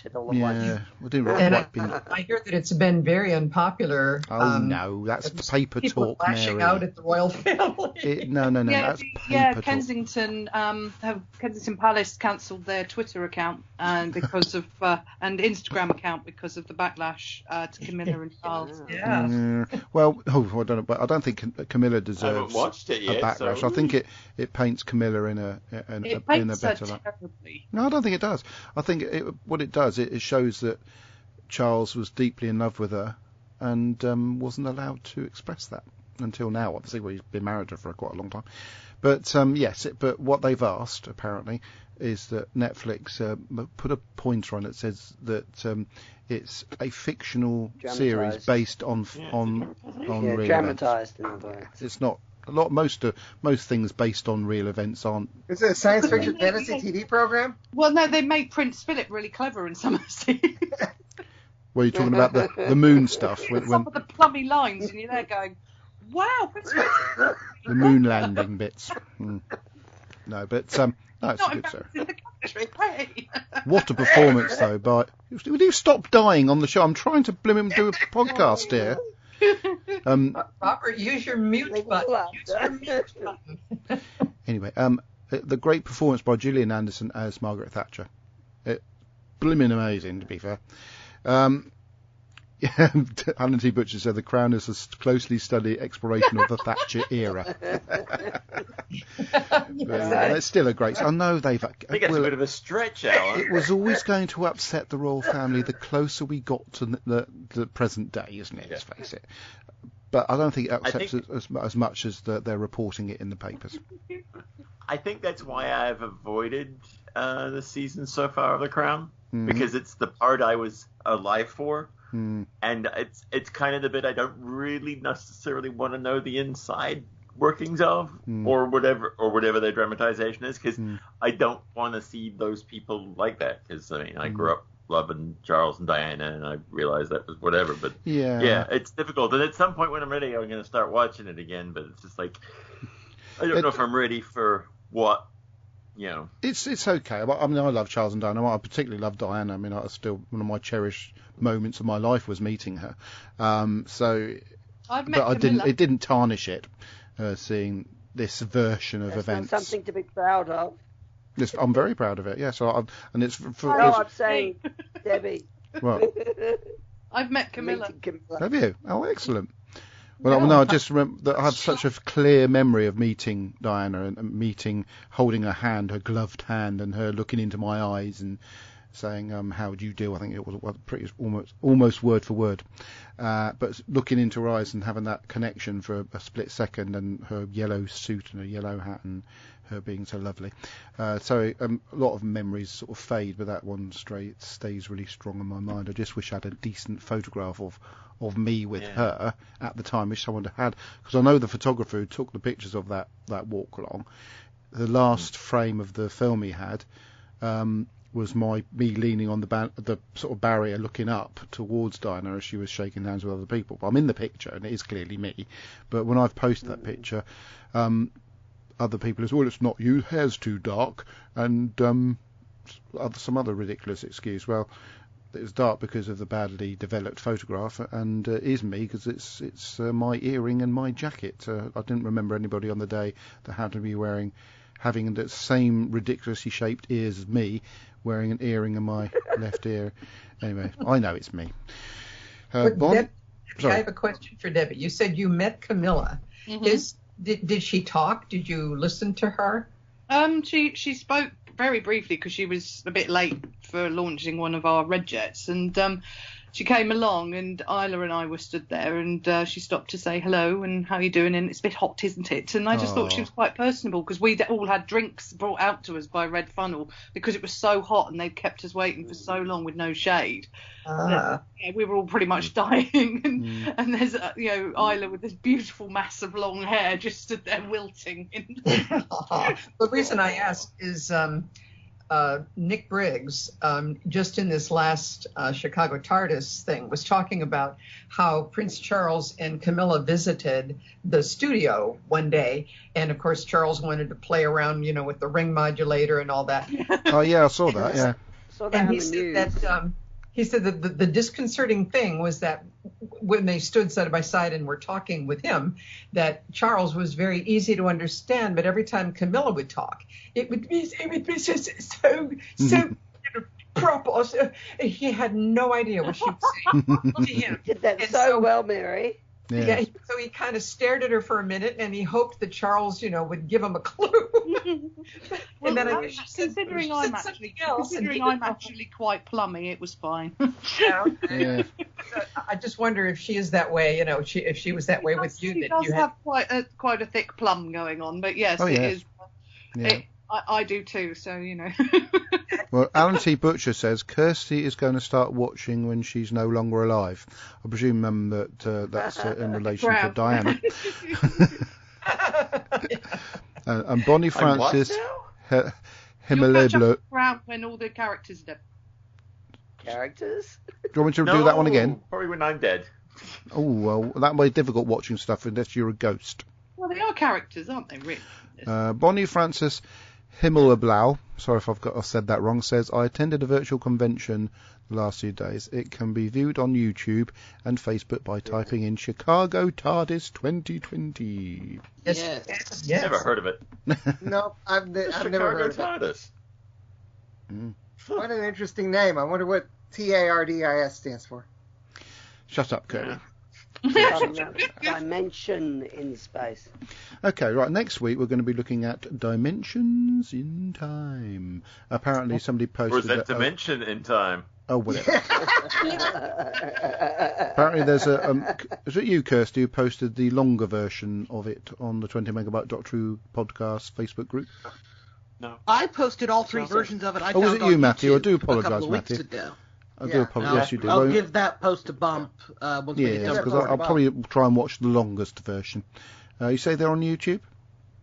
Yeah, but it's never been officially commercially released because it was done the funkiness of doing it for children in need and nobody getting paid for it. So people have uploaded it onto YouTube for better or worse. I shall attempt to watch it. They got the 3D version, don't they?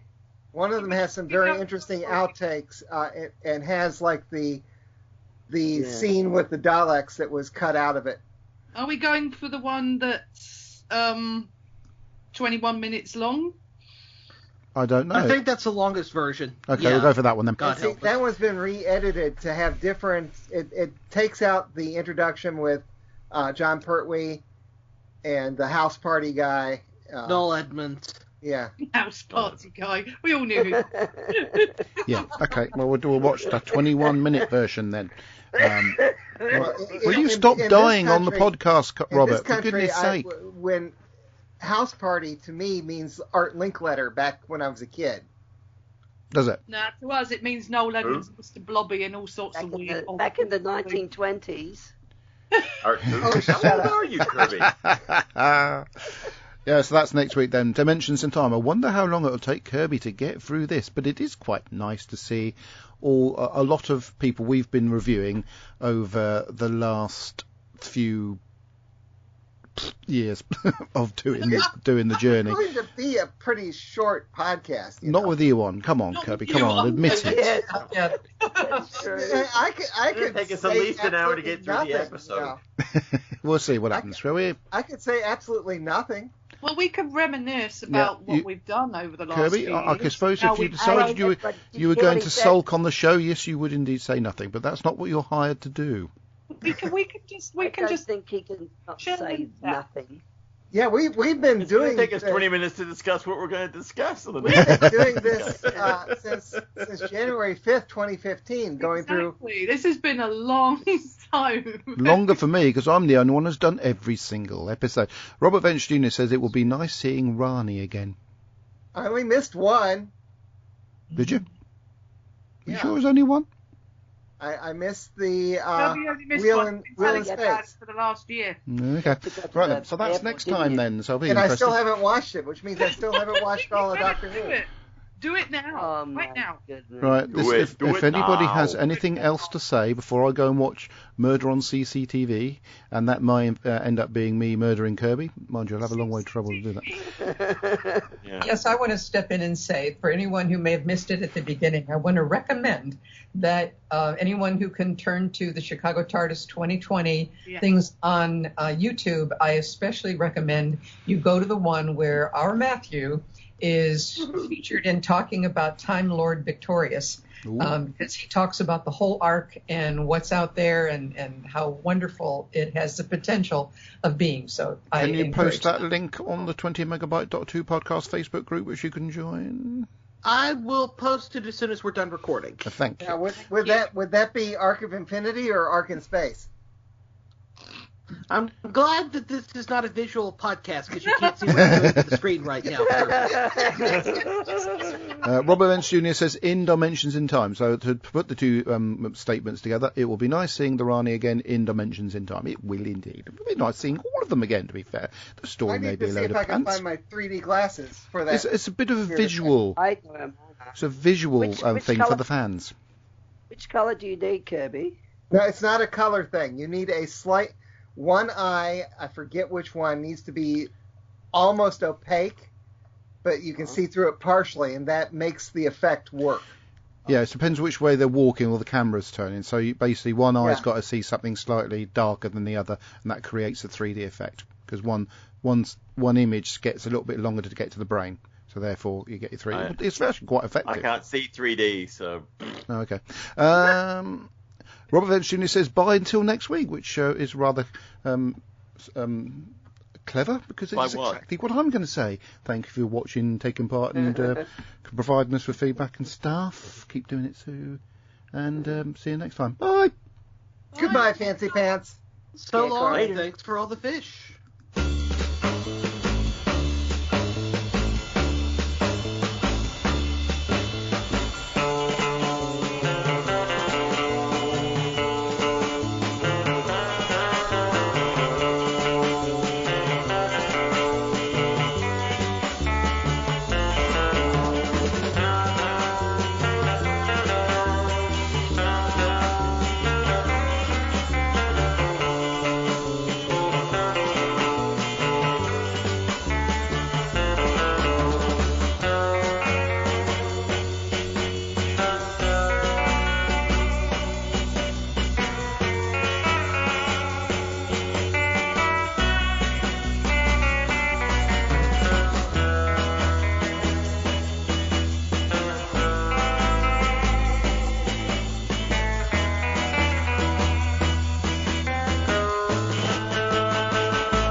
The 20 Megabyte Doctor Who podcast is an APV Services production sponsored by whowon.co.uk and lavazi.co.uk.